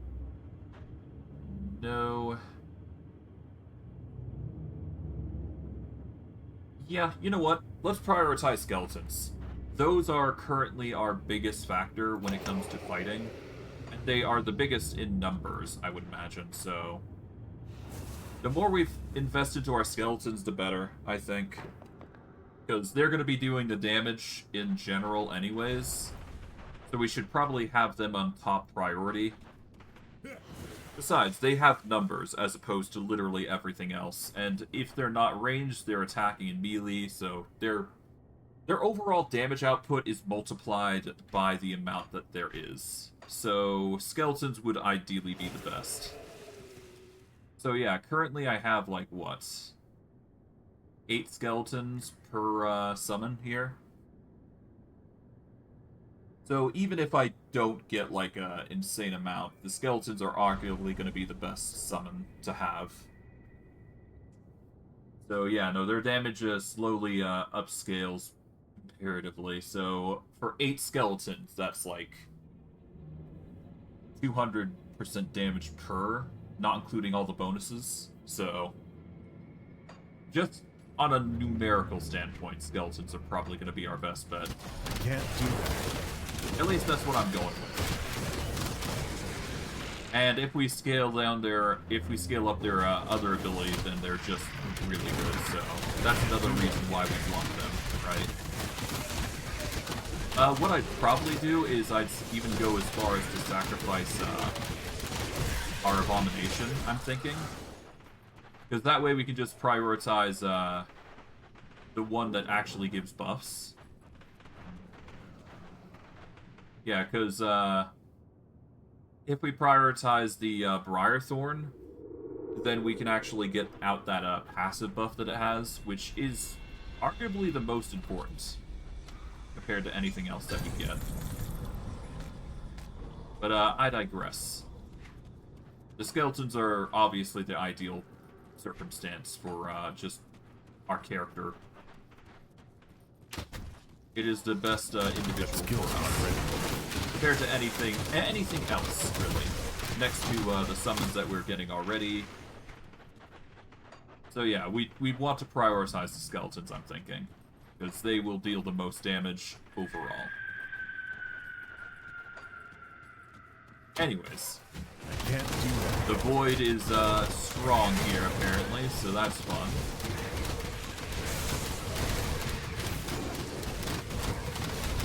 The danger to behold. That skill's not ready.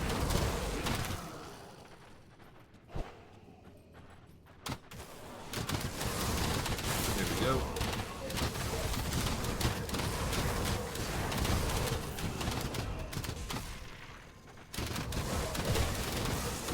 So far, so good. We've got another. Yeah, we got a Celestial Totem, whatever that is. I'm actually very curious about this. Wait. There we go. Oh god. Yes, this is clearly a Celestial Totem. They've become hostile with the Eldritch Horrors, as expected. Ow.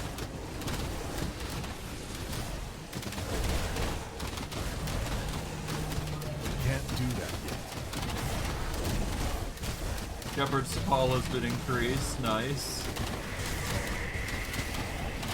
The Scions of Famine. Oh god. Can't do that yet.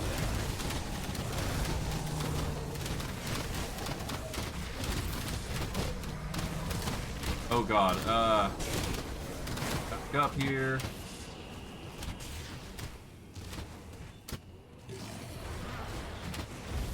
Can't do that. Okay, just focus on you, because you're currently the weakest link of them all. There we go. Nice. That skill's not ready.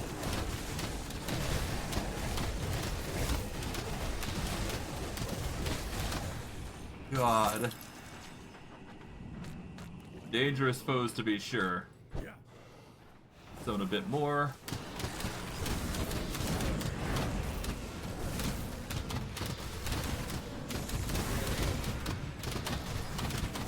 Well, we had to play it safe there, but it's fine. A little less loot than I would have hoped for, but hey. That's the danger that comes with this area. Okay, with that though, we managed to get a few rarities. Let's see. Seal of Shadows. It is a magical component that's used in all weapons, shields, and caster offhands. 50 pierce, acid, and poison. 10 physical damage converted to acid with biting blades. Deals piercing, acid, and poison. Yeah, it's not bad. Not something that we'd use personally, but hey, there you go. Bone shield pants. Eh. The Lip of Ghastly Retreats. Aether damage, 25% damage converted to health. Not bad. Mythical Aether Steel Arbiter. Well, we don't use that, so there you go.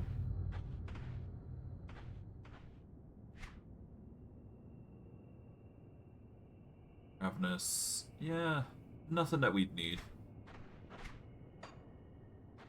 Loot again, that's cool, but cool in theory, not so cool in practice. That skill's not ready.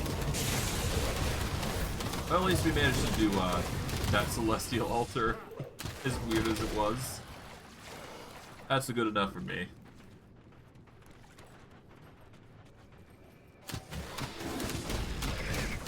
We've become revered with the Outcast, though.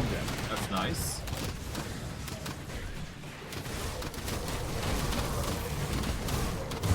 Not sure where we're even going, to be honest, though. This is new territory even for me. So I guess we've got more content to explore, so there you go, guys. It's not all completely the same, just going on the main path of the story.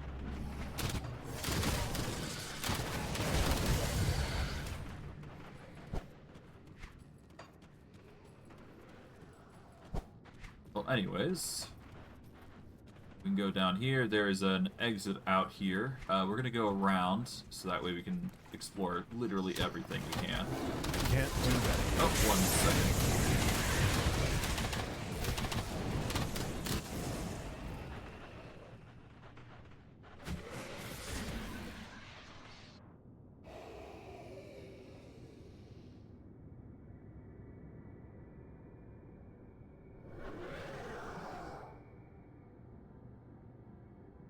Alright, apologies for that. I am now back. Let's get back into it. That skill's not ready. The ostracized. Some individual here that's crazy powerful. Lovely.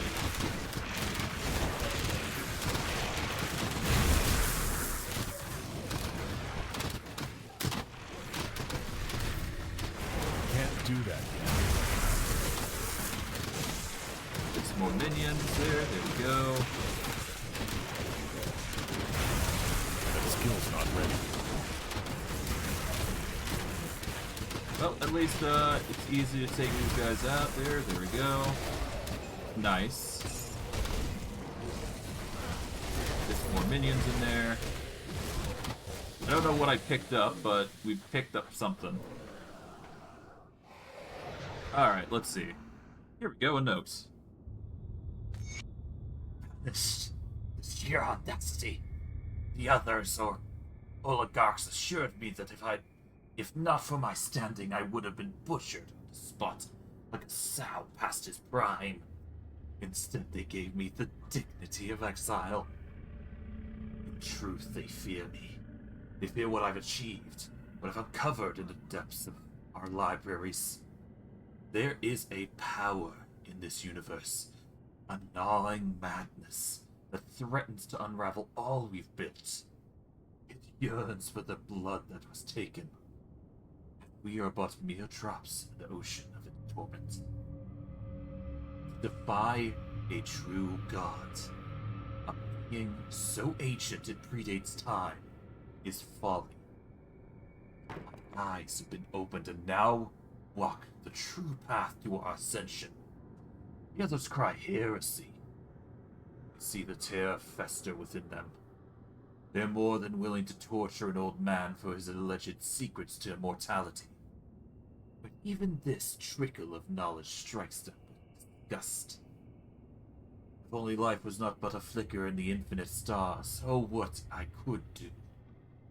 learn with several lifetimes. Well, that sets the precedent, I suppose. Damn. Okay, well, had to get my narrator voice out for that, but damn. Yeah, nothing that strikes my fancy from immediate sights, so it's all good. Managed to get some loot out of this, so I'd say this is a win all the same. And we're getting can't do lore, that so yet. that alone is a plus, I'd say. We are now back into Broken Hills, more of a shortcut basically, but yeah, we've managed to do quite a lot here. You know what? I think I'm gonna wrap it up here. We've managed to make some significant progress. We've had to swap a few bits of gear out here and there, but ultimately the trades were worth it here and there, I'd say. I'm not sure if it's perfect trades, but we're getting the best that we can get with what we got. Next stream, what we're going to be doing is, I think we're just going to keep going. We're going to go through the Broken Hills. We're going to pave our way through, and so that way we can get to, I guess the goal here is to get to, Homestead? Yeah, that's what I'm thinking. Yeah, so we're going to try our best to pave as quickly as we possibly can to Homestead. Of course, exploring everything as we go, making sure that we get every restored shrine. Because obviously we should do that much at least. I'm not sure how far we can go with the points here, but we're going to try and get as much available as possible. And hey, hopefully Raise the Dead will do its, thing and just raise more and more creatures. It's a 20% chance, so it works out in the end, but I digress. I'm going to wrap it up here. I hope you guys enjoyed today's stream. I know I did. I will see you guys next stream. Take care, everybody, and have a good day.